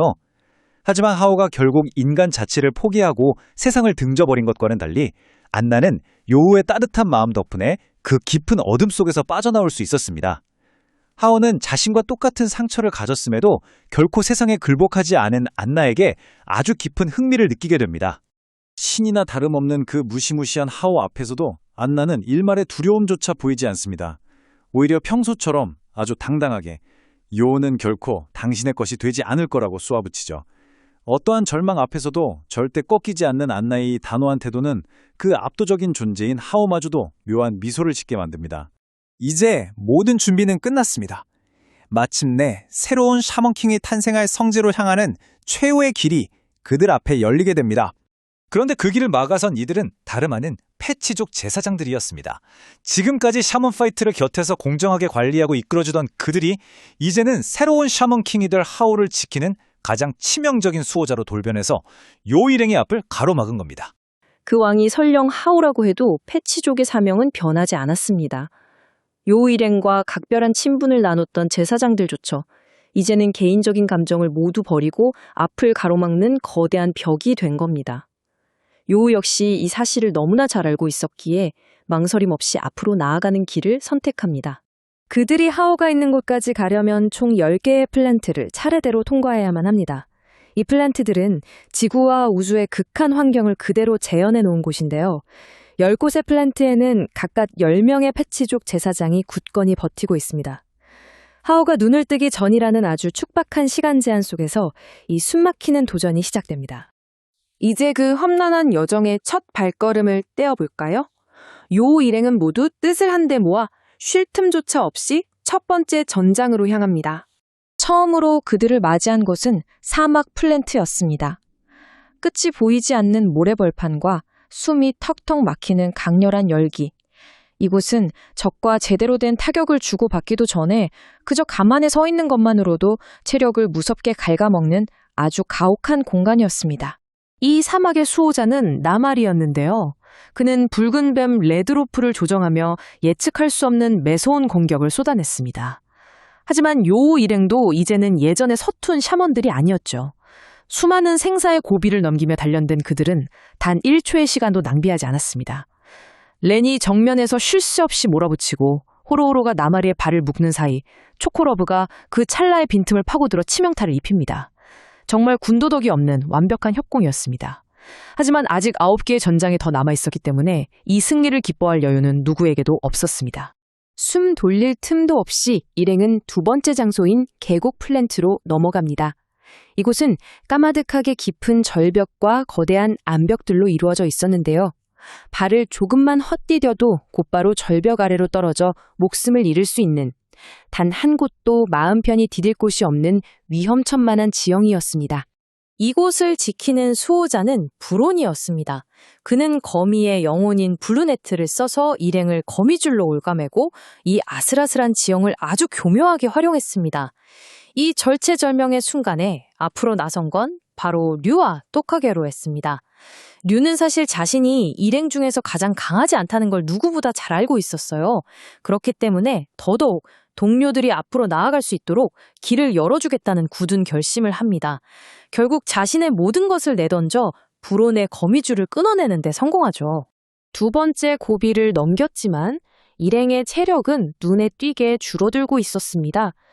그리고 그들 앞에는 이전보다 훨씬 더 무자비한 환경이 기다리고 있었습니다. 세 번째는 화산 플랜트입니다. 발을 들이자마자 피부를 태울 듯한 열기가 덮쳐왔고 발밑으로는 펄펄 끓는 용암이 흐르고 있었죠. 삐끗하는 순간 곧바로 죽음을 맞이하는 끔찍한 함정 그 자체였습니다. 이곳의 수호자 마그나는 올빼미 정령을 다루며 이 척박한 환경을 무기 삼아 일행을 압박해왔습니다. 특히나 얼음을 무기로 쓰는 호로호로에게 화산이라는 장소는 그야말로 최악의 불리함을 안겨주었습니다. 그런데 호로호로는 이 절망적인 상황에서도 결코 물러서지 않았습니다. 오히려 영역을 극한까지 끌어올려 차가운 냉기를 화산의 열기 속으로 정면 충돌시켰죠. 그 순간 엄청난 양의 수증기가 폭발하듯 뿜어져 나왔습니다. 마그나의 시야가 완벽하게 가려진 바로 그 타이밍에 다른 동료들이 몸을 날렸습니다. 치명적인 환경의 단점을 완벽한 연막 전술로 탈바꿈시키며 서로의 약점을 훌륭하게 덮어준 겁니다. 이 완벽한 연계로 마그나마저 쓰러뜨리게 됩니다. 이렇게 3개의 플랜트를 돌파했지만 아직 갈 길은 멀고 일행의 상처는 계속해서 쌓여만 갔습니다. 이때 보이지 않는 곳에서 묵묵히 제 몫을 다하고 있던 이들이 바로 파우스트와 엘리자였습니다. 부상당한 동료들을 끊임없이 치료하고 있었죠. 하지만 이 치료라는 것이 결코 공짜가 아니었습니다. 동료들의 상처를 아물게 할 때마다 파우스트의 영역은 깎여나갔고 플랜트를 하나씩 통과할 때마다 파우스트 역시 자신의 생명력 한계치에 무섭게 다가가고 있었습니다. 부상자가 늘어가며 분위기가 한층 무거워진 가운데 그들은 4번째 수호자가 만들어낸 또 다른 형태의 공포와 마주하게 됩니다. 4번째 전장은 끝없이 맑은 물이 펼쳐진 호수 플랜트였습니다. 이곳의 수호자는 과거 샤먼 파이트에서 활기찬 진행을 맡았던 라디무였는데요. 그는 마이크를 무기로 삼아 아주 치명적인 음파 공격을 날렸습니다. 눈에 보이지 않는 충격파가 물살을 가르며 덮쳐오는데 궤적을 전혀 읽을 수가 없으니 공격을 피하는 건 사실상 불가능에 가까웠죠. 보이지 않는 공격에 모두가 속수무책으로 당하고 있을 때 리제르그가 침착하게 나섰습니다. XLOW에서의 혹독한 훈련과 자신의 다우징 능력을 10분 발휘해서 보이지 않는 음파의 방향을 아주 정확하게 추적해낸 겁니다. 리제르그가 공격의 흐름을 읽어내고 라디무의 빈틈을 만들어주자 기다렸다는 듯이 요우와 렌이 동시에 파고들어 라디무의 굳건한 방어를 산산조각냈습니다. 눈에 보이지 않는 공포를 완벽하게 이겨낸 순간이었습니다. 시간은 야속하게 흐르고 드디어 전체 여정의 절반에 다다른 이들은 이번 플랜트에서 가장 가슴 아픈 감정의 충돌을 겪게 됩니다. 5번째는 고원 플랜트입니다. 이곳에 굳건히 서 있는 제사장은 바로 칼림이었습니다. 그는 샤먼 파이트의 첫 시작부터 호로호로가 한 명의 훌륭한 샤먼으로 성장하는 과정을 곁에서 지켜보며 누구보다 대견해했던 인물이죠. 두 사람 사이에는 그 어떤 미움이나 원언도 없었습니다. 칼림은 호로호로를 진심으로 아꼈습니다. 하지만 패치족으로서 자신이 짊어진 무거운 사명 때문에 결코 순순히 길을 비켜줄 수 없었죠. 호로호로 역시 칼림의 그런 깊은 의무감을 누구보다 잘 이해했습니다. 그렇기에 대충 싸울 수 없었고 서로에 대한 예의로 전력을 다해야만 했습니다. 칼림의 블랙시클이 만들어낸 거대한 황소의 압도적인 힘과 호로호로의 맹렬한 얼음이 거칠게 부딪혔습니다. 원망은 한 점도 없는 오직 순수한 존경과 인정만이 오가는 싸움 끝에 결국 호로호로의 일격이 칼림을 넘어서게 됩니다. 이렇게 무거운 마음으로 5번째 문을 열었지만 앞으로 남은 길이 얼마나 더 가혹할지 알기에 공기는 한없이 차갑고 무겁게만 가라앉았습니다. 이제 겨우 절반입니다. 그토록 뼈를 깎는 고통을 이겨냈지만 아직 통과해야 할 플랜트가 5개나 더 남아 있었습니다. 그리고 앞으로 나타날 제사장들은 지금까지 겪어온 이들과는 비교도 할 수 없을 만큼 끔찍한 위협이 될 것이 분명했습니다.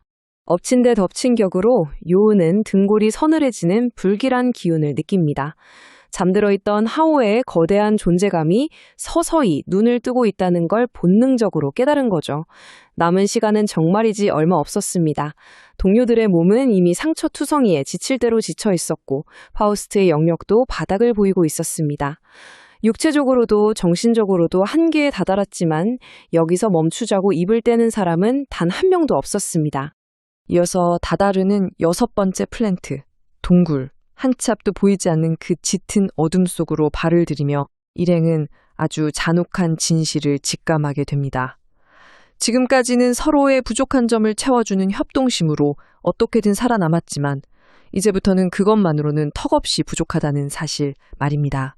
그리고 이 끔찍한 혼돈과 죽음의 문턱에서 우리는 한 인물의 내면이 얼마나 깊게 변했는지 목격하게 됩니다. 예전의 파우스트를 기억하시나요?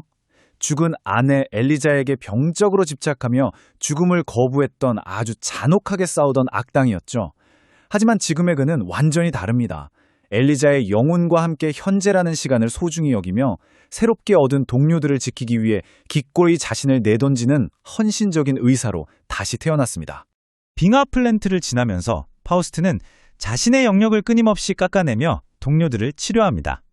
요우가 보다 못해 이제 그만하라고 말리지만 파우스트는 그저 옅은 미소를 지으며 이렇게 대답하죠. 눈앞에 환자가 있는데 치료하지 않는 의사는 없다고 말입니다. 이 순간 파우스트는 죽음에 대한 두려움을 완전히 내려놓았습니다. 샤먼에게 영혼은 결코 사라지는 게 아니며 진짜 중요한 건 살아있는 동안 어떤 선택을 하느냐라는 걸 깊이 깨달은 겁니다. 동료들의 상처를 보듬으면서 그는 마침내 완전한 평온을 찾게 되었습니다.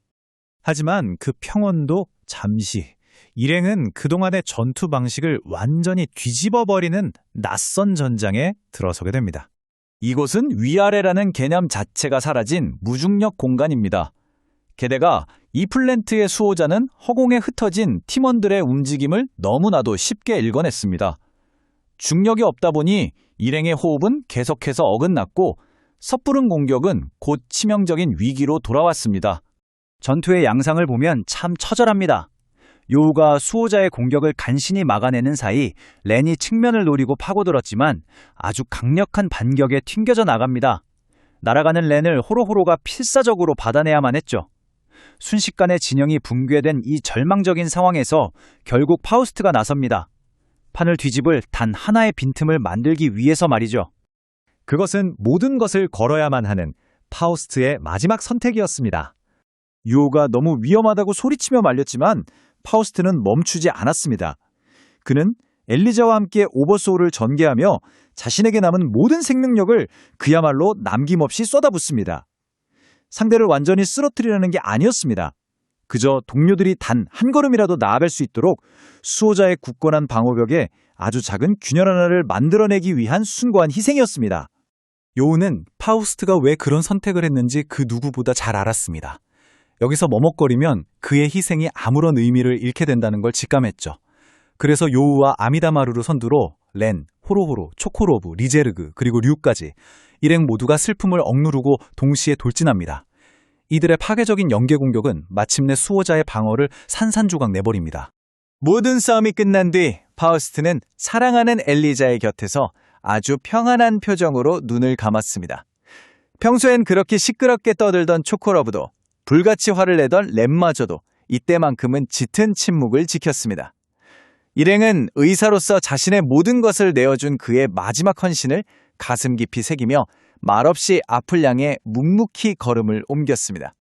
그들의 무거운 발걸음은 이윽고 이 이야기에서 가장 깊은 여운을 남기게 될 운명적인 만남으로 이어집니다.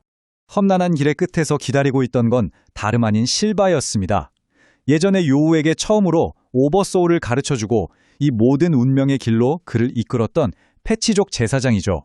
예전의 요우와 지금의 요우는 완전히 다른 사람이라고 봐도 무방합니다. 실바를 처음 만났을 때만 해도 오버소울이 뭔지도 몰랐잖아요. 그냥 좀 편하게 살아보려고 샤먼킹을 꿈꿨던 소년이었죠. 하지만 지금 그의 마음은 그동안의 끝없는 시련을 거치면서 정말 깊게 진화했습니다. 이제 요우는 자신이 아끼는 사람들의 미래를 온전히 지키기 위해 그리고 그들과 계속 함께 걸어가기 위해 싸우고 있습니다. 그저 편안함만 떴던 소년이 어느새 무거운 운명을 짊어진 전사가 되어버린 거죠. 하지만 앞을 가로막은 실바 역시 흔들림이 없습니다. 개인적인 감정으로 막아서는 게 아니니까요.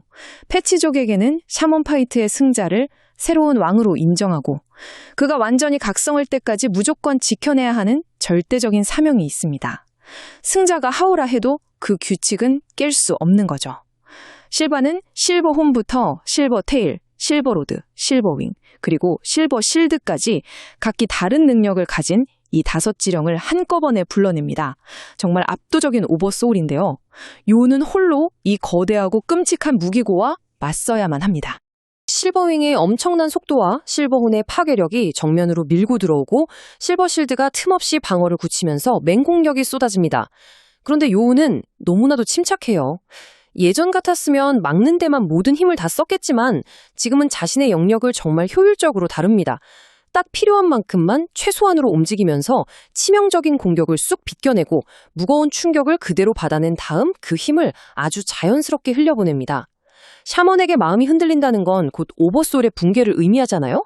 요우는 이런 극한의 상황에서도 자신이 뭘 해야 하는지 정확히 아는 그야말로 완성된 샤먼의 모습을 묵묵히 보여줍니다. 렌과 호로호로가 나서서 도우려 하지만 요우가 조용히 말립니다. 실바는 요우가 샤먼 파이트에 발을 들이게 해준 첫 번째 사람이었으니까요. 자신이 어디까지 도달했는지 직접 보여주고 싶었던 겁니다. 이윽고 요우와 아미다마루의 영역이 하나로 쫙 이어지면서 거대한 스피릿 오브 소드가 나타납니다. 실바의 5 지령과 요우의 검이 정면으로 쾅 부딪히고 플랜트 전체가 엄청난 충격에 휩싸이게 되죠. 결국 요우의 그 뼈저린 성정이 담긴 일격이 실바의 견고한 방어를 뚫어냅니다. 비록 패배했지만 실바는 자신의 사명을 다하고 또 요우의 성장을 확인하면서 후회 없는 무건의 인정을 보냅니다. 그렇게 실바를 넘어서기는 했는데 앞으로의 현실은 더 가혹합니다. 플랜트 깊숙한 곳으로 들어갈수록 파우스트의 빈자리가 너무 뼈아프게 느껴지거든요. 곁에서 다친 곳을 바로바로 치료해줄 치유자가 없다는 건 이제부터 전투에서 입는 모든 상처가 몸에 고스란히 영구적으로 누적된다는 뜻입니다. 남은 일행 입장에서는 아주 스치기만 한 작은 상처조차 치명적인 결과로 이어질 수 있는 거죠. 그야말로 숨이 톡톡 막히는 절망적인 상황이 이어집니다. 끝이 다가올수록 패치족 제사장들의 저항은 상상을 초월합니다. 그리고 이 치열한 혈투 속에서 결국 희생이 발생하고 맙니다. 류가 동료들을 위해 치명적인 공격을 정면으로 받아낸 건데요. 아시다시피 류는 평생 최고의 장소를 찾아 헤맸잖아요. 그런데 요우 일행과 여정을 함께하면서 그 장소가 지도상의 어떤 위치가 아니라는 걸 깨달은 겁니다. 요우, 만타, 렌, 호로호로, 초코러브, 리제르그, 그리고 토카게로까지. 진짜 최고의 장소는 바로 소중한 사람들과 함께 숨쉬고 있는 그 순간이었습니다. 자신이 마침내 찾아낸 이 새로운 가족을 무사히 앞으로 보내기 위해 류는 기꺼이 모두의 방패가 되어 쓰러집니다. 류가 자신의 목숨을 걸고 만들어낸 그 짧은 찰나의 틈, 동료들은 절대 놓치지 않습니다. 눈물을 삼키며 즉각적이고 절박한 연계 공격이 쏟아집니다. 류가 희생하며 만들어낸 빈틈으로 렌의 번개 같은 공격이 꽂히고 곧바로 호로호로가 얼음을 써서 상대의 움직임을 완벽하게 봉쇄해버리죠. 그리고 마지막으로 요우와 아미다마루가 꾹꾹 눌러 담은 슬픔을 일격에 담아 수호자를 쓰러뜨립니다. 단 한 사람의 숭고한 희생 위에서 만들어낸 정말 처절하고도 완벽했던 반격이었습니다. 앞으로 나아갈 길은 열렸지만 치러야 했던 대가가 너무 무겁습니다. 파우스트가 뒤처진 데 이어서 류마저 쓰러졌으니까요. 이렇게 동료를 하나둘 잃을 때마다 팀의 전력은 무섭게 깎여나가고 남아있는 팀원들 역시 이미 육체적으로나 정신적으로 완전한 한계에 다다랐습니다. 상처 입고 쓰러져가는 동료들을 뒤로 한 채 마지막 플랜트를 향해 걷는 그들의 발걸음이 얼마나 무겁고 고통스러웠을지 감히 짐작조차 하기 어렵습니다. 피투성이가 된 동료들을 지켜보며 요우는 결국 모든 걸 다 멈춰버리고 싶다는 강한 충동에 휩싸입니다. 하오를 막겠다고 나섰는데 친구들이 눈앞에서 하나둘 죽어간다면 결국 자신이 선택한 이 길도 생명을 가볍게 여기는 하오와 다를 게 없는 거 아닌가? 이런 깊은 의심과 괴로움에 빠진 거죠. 하지만 그때 렌이 요우를 다 잡습니다. 여기서 멈추면 류가 목숨 걸고 싸운 이유가 다 사라져버린다고요. 호로호로, 초코러브, 리제르그 역시 피 흘리는 몸을 이끌고 묵묵히 앞으로 걸어가며 요우의 등을 밀어줍니다. 친구들의 이 숭고한 희생을 헛되게 만들지 않기 위해 요우는 무너져 내리는 마음을 겨우 다잡고 다시 한번 일어섭니다. 그렇게 숱한 피를 흘리며 마침내 마지막 플랜트에 도착했을 때 가장 두렵고 거대한 장애물이 그들을 기다리고 있었습니다. 라더림, 칼림, 실바를 지나 드디어 마주하게 된 최후의 수호자, 바로 10제 세사장 중 한 명인 라자호입니다. 그의 지령은 지금까지 상대해온 것들과는 아예 차원이 달라요. 거의 정령급에 가까운 어마어마한 힘을 뿜어내고 있었습니다. 완전히 지쳐버려 서 있기도 힘든 일행의 눈앞에 절대 넘어설 수 없을 것 같은 절망의 벽이 나타난 겁니다. 라자오가 오버소울을 펼치는 순간 공간 전체가 막 요동치기 시작합니다. 요우는 이미 남은 영역이 없고 렌 역시 한계를 초과했습니다. 호로호로와 초코러브는 완전히 기진맥진 상태고 리제르구도 영역이 바닥났죠. 누가 봐도 절대 이길 수 없는 불가능한 싸움입니다. 하지만 여기까지 길을 열어준 동료들과 그들의 령들이 있기에 이들은 결코 물러설 생각을 하지 않습니다. 그저 자신들의 마지막 남은 생명력 한 방울까지 모두 쥐어짜낼 준비를 할 뿐이죠. 그런데 이들 모두가 또 한 번 모든 걸 걸어야만 하는 그 절망적인 전투를 직감한 바로 그 순간, 요우는 아주 먼 곳에서부터 요동쳐오는 거대한 영역의 파동을 느낍니다. 하오였습니다. 그레이트 스피릿 안에서 고요하게 잠들어 있던 하오의 의식이 마침내 눈을 뜨고 움직이기 시작한 겁니다. 째깍거리던 시한폭탄의 남은 시간이 마침내 제로가 되는 순간이죠. 샤먼킹이 각성하기 시작하면서 이제 이 플랜트를 돌파할 아주 작은 여유조차 남지 않게 되었습니다. 지금까지 세웠던 모든 계획이 완전히 물거품이 될 위기에 처하고 만 겁니다. 그래서 이들이 선택한 유일한 돌파구는 아주 치밀하게 짜인 5반개 연계 공격이었습니다. 자, 먼저 렌이 마손의 힘을 빌려 정면으로 거세게 돌격합니다. 그 다음 호로호로가 쿠루루의 냉기로 주변 공간을 싹 얼려버려 적의 움직임을 묶어버리죠. 바로 그 찰나의 빈틈을 타서 추쿠러브가 파고들고 리제르그가 다오징으로 정확한 타격 지점과 타이밍을 계산해냅니다. 그리고 마지막으로 요우가 모두의 간절한 의지를 꾹꾹 눌러 담은 스피릿 오브 소드를 휘둘러서 마침내 수호자의 오버소울을 산산조각 내버립니다. 정말 완벽한 팀워크였죠. 마침내 10개의 플랜트를 모두 돌파했습니다. 수호자들을 전부 넘어선 거죠. 하지만 진짜 싸움은 이제부터 시작이었습니다. 요우 일행이 숨을 헐떡이며 마지막 방으로 뛰어들어갔을 때 그곳에 승리의 환호성 같은 건 없었습니다. 그저 아주 거대하고 무거운 숨막히는 고요함만이 가득했죠. 네, 하오가 깨어나는 걸 막기엔 이미 한 발 늦어버렸다는 걸 직감한 순간이었습니다. 신이 깨어나는 순간, 하오가 마침내 눈을 떴을 때 마치 세상 전체의 시간이 멈춘 것 같은 압도적인 정적이 흐릅니다. 영웅들을 덮친 건 무슨 화려한 마법이나 거창한 공격이 아니었어요. 그냥 하오가 그 공간에 존재한다는 사실 그 자체. 그것만으로도 한 사람의 기운이 아니라 공간 전체를 짓누르는 끔찍한 압박감이 밀려왔습니다. 사실 스피릿 오브 파이어를 다루던 예전 샤먼 시절의 하우도 이미 감당이 안 될 정도로 강했잖아요. 그런데 지금의 하우는 차원이 다릅니다. 그레이트 스피릿과 완전히 융합해버린 샤먼 킹, 즉 전능한 신이 되어버린 겁니다. 그동안 엑스로즈가 아무리 많은 피를 흘리며 희생했든 간다라가 뒤에서 얼마나 치밀하게 작전을 짰든 이제 와서 그런 물리적인 노력들은 이 압도적인 현실을 뒤집기엔 아무런 의미가 없어진 거죠. 이렇게 신이 된 하오가 내세운 새로운 질서는 뚜렷했습니다. 인류를 완전히 지워버리고 오직 샤먼들만을 위한 세계를 창조하는 것이었죠. 지구에 존재하는 과거나 현재의 수많은 영혼들과 완벽하게 연결된 하오에게 이 천년 묵은 계획은 더 이상 머나먼 꿈이 아니었습니다. 마음만 먹으면 손가락 하나 튕기는 것으로 당장 실행할 수 있는 무서운 현실이 된 겁니다. 무력이라는 환상. 요우와 영웅들은 이 절대적인 존재 앞에서도 가만히 주저앉지 않았습니다. 자신들이 가진 모든 힘, 모든 원소와 능력을 영혼까지 끌어모아서 일제히 최후의 일격을 날립니다. 절망 속에서 발버둥 치는 물리적인 힘으로 맞서보려는 진짜 마지막 시도였죠. 하지만 그 결과는 너무나도 허무하고 단호했습니다. 하오가 단 한 번 움직였을 뿐인데 요우, 렌, 호로호로, 초코러브, 리제르그의 그 강력했던 오버소울들이 그 자리에서 와장창 부서져 내립니다. 정말 땀 한 방울 안 흘리고 모두를 제압해버린 거예요. 소년 만화에서 흔히 보는 뜨거운 끈기와 물리적인 힘으로 쟁취하는 승리, 이런 공식이 여기서 완전히 박살난 겁니다. 무력으로 이길 수 있다는 건 결국 환상에 불과했던 거죠. 자, 바로 이 지점에서 이야기의 초점은 힘이 아닌 사람으로 완전히 넘어갑니다. 요우는 깨달았어요. 하오가 1000년 동안 진정으로 바랐던 게 단순히 세상을 지배하는 권력이 아니었다는 걸요. 하오는 그저 상처받지 않고 자신을 이해해줄 사람들만 있는 세상을 원했던 겁니다. 그래서 요우는 하오에게 넌지시 진실을 건넵니다. 인간은 욕심과 증오덩어리로 타락하기만 한 존재가 아니라 긍정적인 방향으로 스스로 변할 수 있는 존재라는 사실을 말이죠.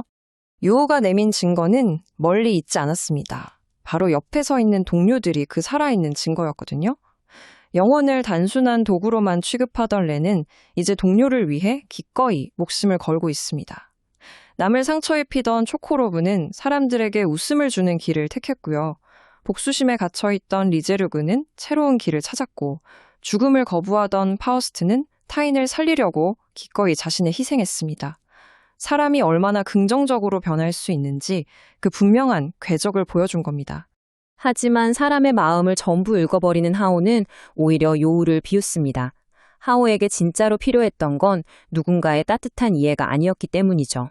만약 여기서 인간이 선하게 변할 수 있다는 요우의 말을 인정해버리면 어떻게 될까요?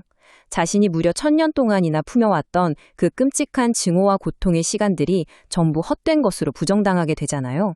하오에게는 그저 자신의 기나긴 증오가 정당하다는 확인, 그 명분이 필요했을 뿐입니다. 크레이트 스피릿의 내부로. 그럼에도 불구하고 끝까지 부정하지 않고 깊이 공감하려는 요우의 태도가 오히려 하오를 굉장히 불편하게 만듭니다. 1000년 동안 사람들은 늘 자기를 무서워하거나 어떻게든 죽이려고만 했지 이렇게 곁으로 다가와 이해하려고 한 사람은 한 명도 없었거든요. 결국 자신의 굳은 신념이 흔들리는 걸 견디지 못한 하오는 요우 일행을 자신의 절대적 통제 공간인 그레이트 스피릿 내부로 끌어들여 버립니다. 이 그레이트 스피릿의 내부는 정말 특이한 공간입니다. 현실의 물리법칙 같은 건 완전히 무의미해지고요. 오로지 생각, 기억, 영혼, 그리고 마음만이 진짜 형태를 가지는 세계거든요. 이미 세상을 떠났던 동료들이나 잃어버린 수많은 영혼들도 존재하는 곳입니다. 하오가 모든 것을 지배하는 완벽한 통제의 장소이면서도 동시에 어떤 일이 일어날지 모르는 무한한 가능성이 열려있는 아주 신비로운 공간이죠. 여기서 간다라 세력이 준비해온 비장의 카드가 등장합니다. 대지, 번개, 물, 바람, 불, 이 거대한 자연의 힘을 품은 5대 정령을 요우와 친구들에게 맡기는 계획이었죠. 당장 하우의 저 거대한 영역에 정면으로 맞설 수는 없더라도 최소한 같은 무대에 설 자격, 그 힘이 필요했으니까요. 심지어 한때 하우의 상징과도 같았던 불의 정령마저 새로운 주인을 선택하게 되는 아주 극적인 순간이 펼쳐집니다. 그리고 드디어 공격이 시작되는데요. 렌이 뿜어내는 엄청난 번개를 신호탄으로 호로호로가 거대한 물의 흐름을 만들어내고 이어서 초콜러브의 바람이 주변 공간을 마구 뒤흔듭니다. 여기에 리제르그가 뜨거운 불꽃을 일으키고 마지막으로 요우가 묵직한 대지의 힘을 뻗어내죠. 이 5전사가 완벽하게 호흡을 맞춰서 폭발적인 정령의 힘을 한 곳으로 모아 터뜨리는 순간 그레이트 스피릿 내부의 공간 전체가 그야말로 격렬하게 요동쳤습니다. 정말 공간 전체를 뒤덮는 엄청난 폭발이 일어났습니다. 샤먼 파이트에 참가했던 그 누구라도 절대 버틸 수 없는 어마어마한 파괴력이었죠. 하지만 하오는 좀 달랐습니다. 이미 신과 같은 힘을 얻어버린 하오는 그 거대한 공격을 정말 아무렇지 않게 다 받아냈거든요. 치명타를 입기는커녕 오히려 요우 일행이 얼마나 성장했는지 흐뭇하게 지켜보면서 아주 멀쩡하게 서 있었습니다. 도저히 물리적으로는 죽일 수 없는 적을 마주한 셈이죠. 하지만 요우는 애초부터 이 5대 정령의 힘이 하오의 목숨을 끊기 위한 용도가 아니라는 걸 잘 알고 있었습니다. 이건 상대를 찌르기 위한 무기가 아니었던 거예요. 오히려 자신들의 확고한 의지, 그리고 그 진심 어린 마음을 하오에게 직접 부딪혀 전달하기 위한 일종의 거대한 매개체였던 겁니다. 사실 하오가 마음만 먹었다면 당장 그들을 흔적도 없이 지워버릴 수 있었을 겁니다. 하지만 요우는 하오가 그렇게 하지 않고 가만히 자신들의 이야기를 듣고 있다는 그 사실에 주목했습니다. 결국 하오 역시 진정한 결말을 원하고 있었던 거니까요.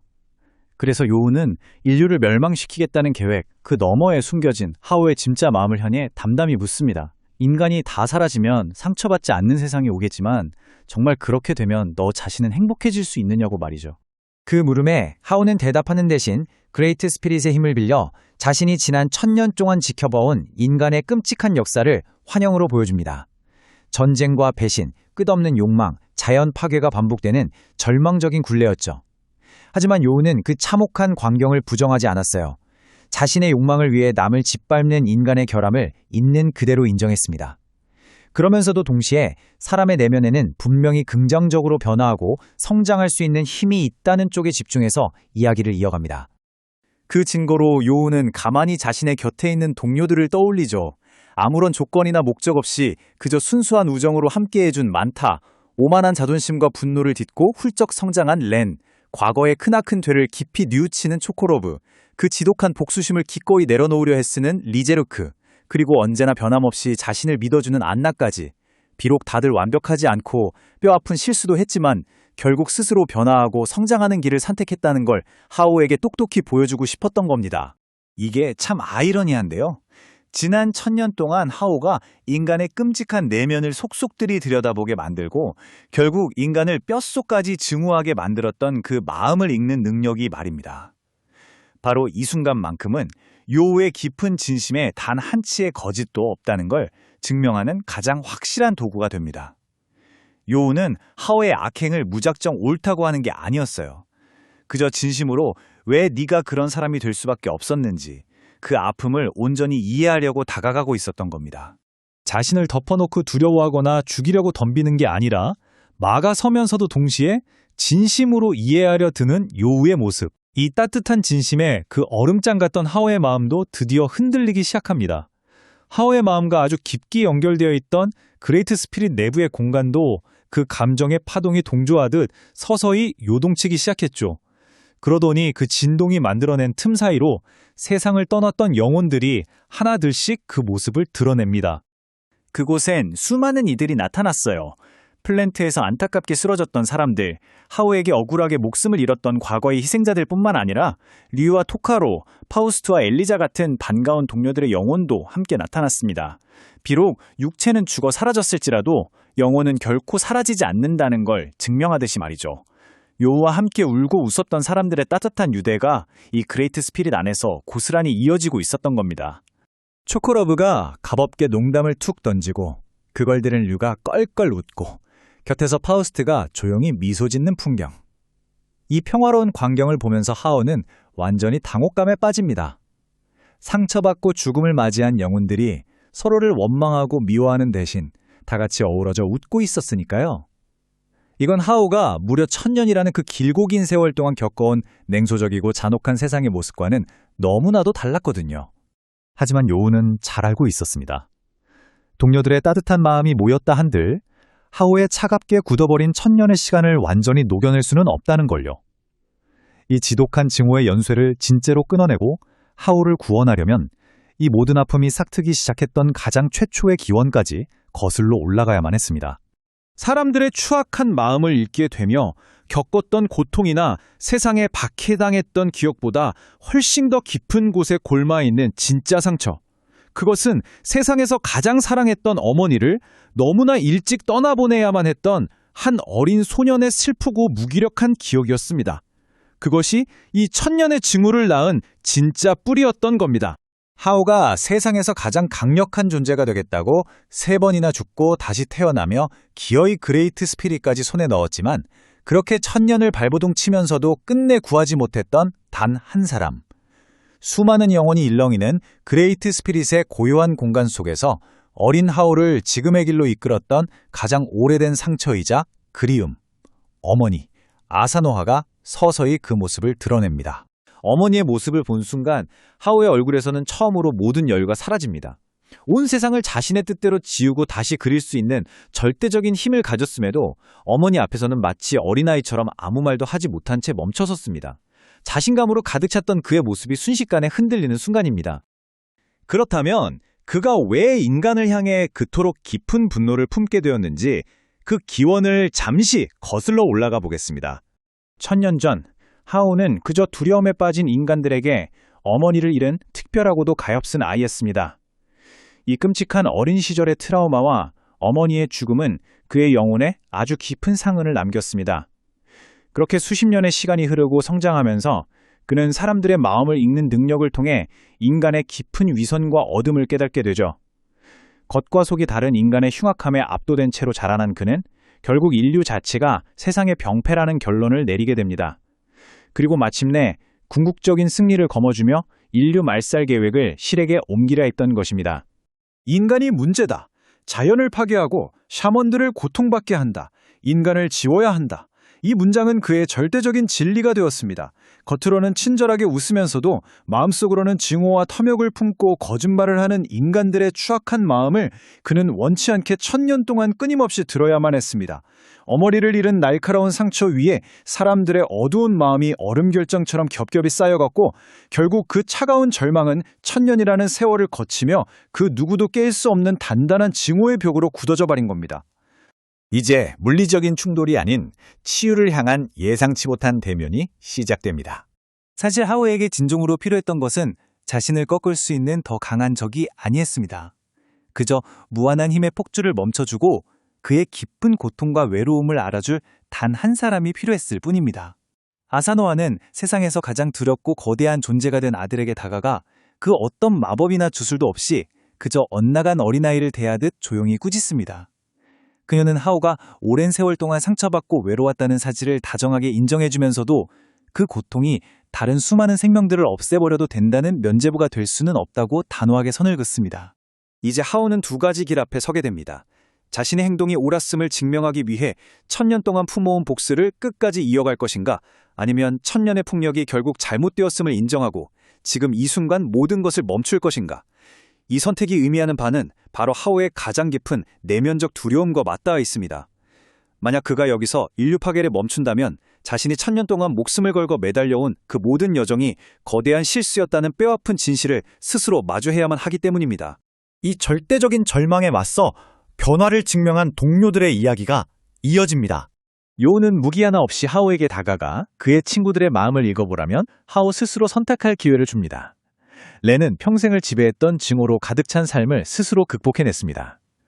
호로호로는 자신의 과거에서 비롯된 깊은 죄책감을 딛고 일어섰고요. 초코러브는 타인의 생명을 빼앗았던 어두운 과거를 뉘우치고 진정한 속죄를 구하고 있습니다. 리제르그 역시 자신을 집어삼키려 하던 맹목적인 복수심을 마침내 내려놓았죠. 이들 모두 지울 수 없는 죄와 상처를 안고 있었지만 진심으로 자신을 바꾸기로 선택했습니다. 하오는 이들의 올곧은 마음을 읽으며 인간은 결코 변하지 않는다고 단정되었던 자신의 세계관에 금이 가는 것을 느끼게 됩니다. 점차 그레이트 스피릿 안으로 과거의 적들, 동료들, 그리고 피해자들까지 수많은 영혼들이 모여들기 시작합니다. 부정적인 인간의 마음을 읽으며 깊은 고통에 빠졌던 안나는 요우의 사랑과 헌신 덕분에 더 이상 인류를 미워하지 않기로 스스로 선택했습니다. 그리고 더욱 결정적인 것은 바로 만타의 존재입니다. 그는 샤먼의 힘이 전혀 없는 그저 평범하고 나약한 인간일 뿐이지만 끔찍한 위험에도 불구하고 도망치지 않고 끝까지 친구의 곁에 남았습니다. 이들은 인간이란 존재가 모두 똑같이 이기적이고 악하지만은 않다는 것을 하오에게 직접 증명해 보입니다. 완벽한 멸망을 꿈꾸던 하오는 이 서툴고 불완전한 사람들 사이에서 처음으로 자신이 몰랐던 가능성을 마주하게 되죠. 이제 모순을 마주한 샤먼킹의 마지막 대화로 넘어갑니다. 하오의 이데올로기는 인간이라는 존재와 모든 다름이 완전히 제거된 깨끗하고 절대적인 완벽한 세계를 향해 있었습니다. 반면 요우의 이데올로기는 때로는 상처를 주고 실수도 저지르지만 그것을 포기하지 않고 고쳐나가려고 노력하는 서툴고 불완전한 세계를 긍정합니다. 하오는 세상이 달라질 수 있다는 것을 도대체 어떻게 증명할 것인지 요우를 압박하죠. 하지만 이 팽팽한 대화는 오히려 하오 스스로에게 뼈아픈 모순을 깨닫게 만듭니다.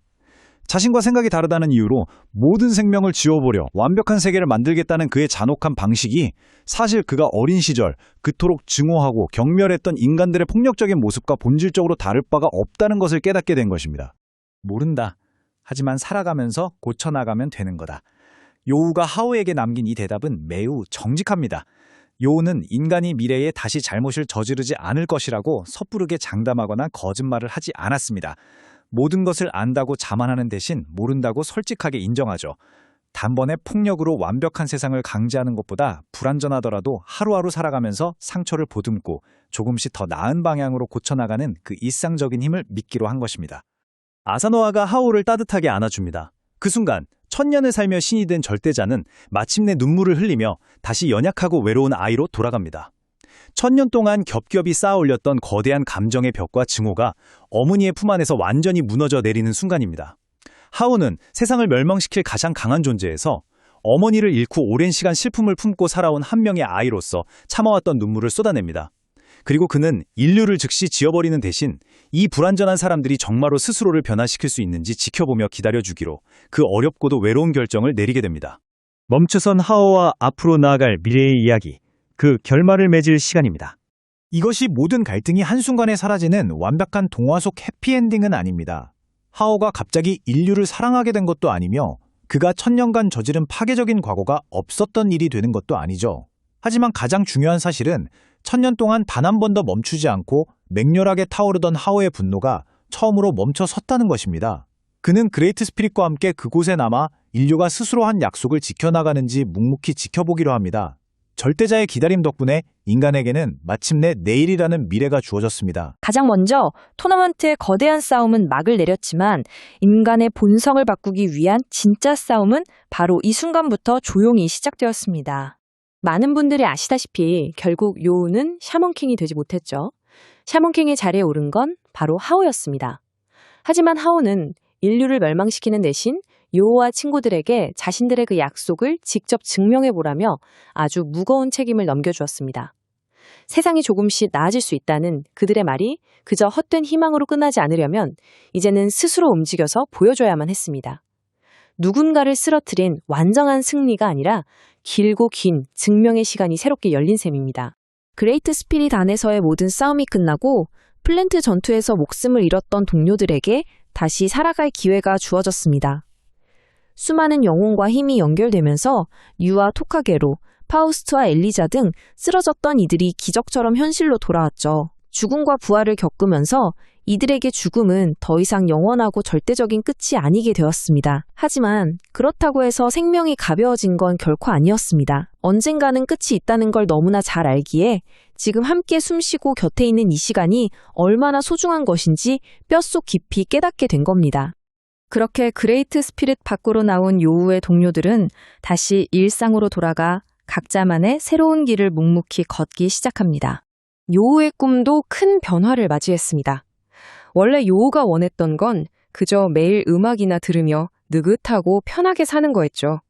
하지만 하오에게 인간의 가능성을 약속한 이상 그에 대한 책임을 져야 했습니다. 그래서 요우는 단순히 편하게 사는 것을 넘어서서 안나, 만타, 그리고 아미다마루와 함께 세상을 지키기 위해 자신이 할 수 있는 일들을 차근차근 해나가기로 마음먹습니다.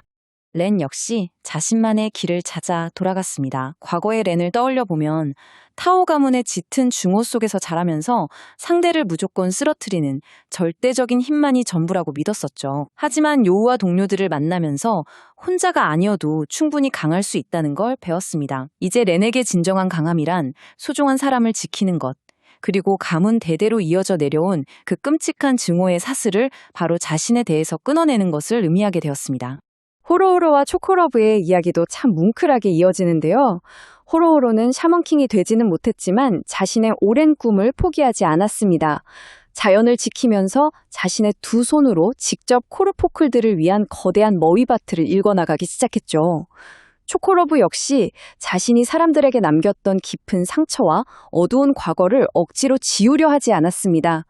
오히려 그 무거운 과거를 온전히 짊어진 채 앞으로 어떤 사람이 될지는 스스로 선택할 수 있다는 걸 보여주듯 끊임없이 사람들에게 웃음을 전하기로 결심합니다. 과거의 죄책감에 갇히는 대신 미래를 향한 단단한 디딤돌로 삼은 겁니다. 리제르그 또한 자신을 갉아먹던 화개적인 복수의 길에서 완전히 벗어났습니다.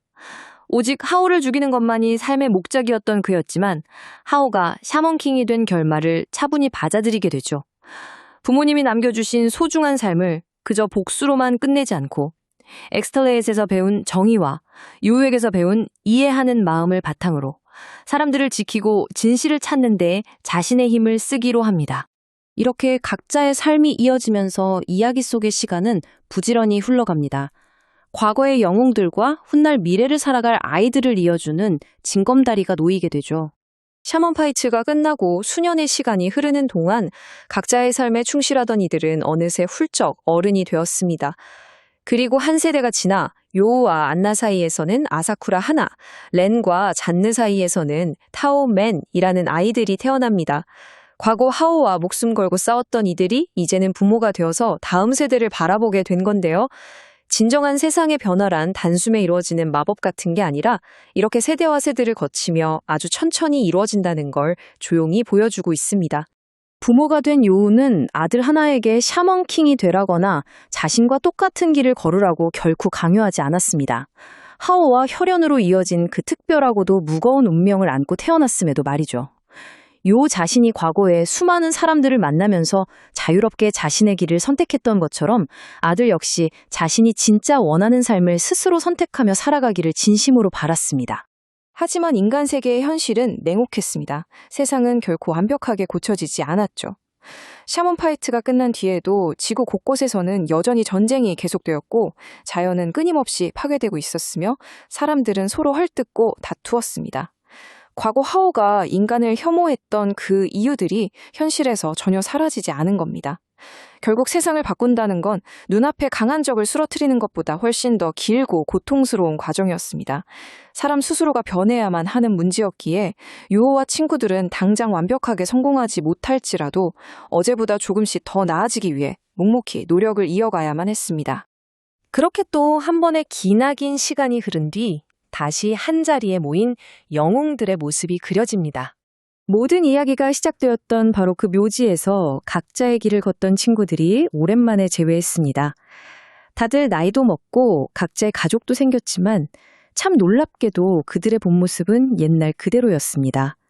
렌의 그 꼿꼿한 자존심, 호로호로의 시끄럽고 유쾌한 에너지, 여전히 아무도 웃어주지 않는 초코러브의 썰렁한 농담, 그리고 류의 불같은 성격까지 말이죠. 요오는 그 변함없는 친구들의 모습을 바라보며 아주 따뜻한 웃음을 짓습니다.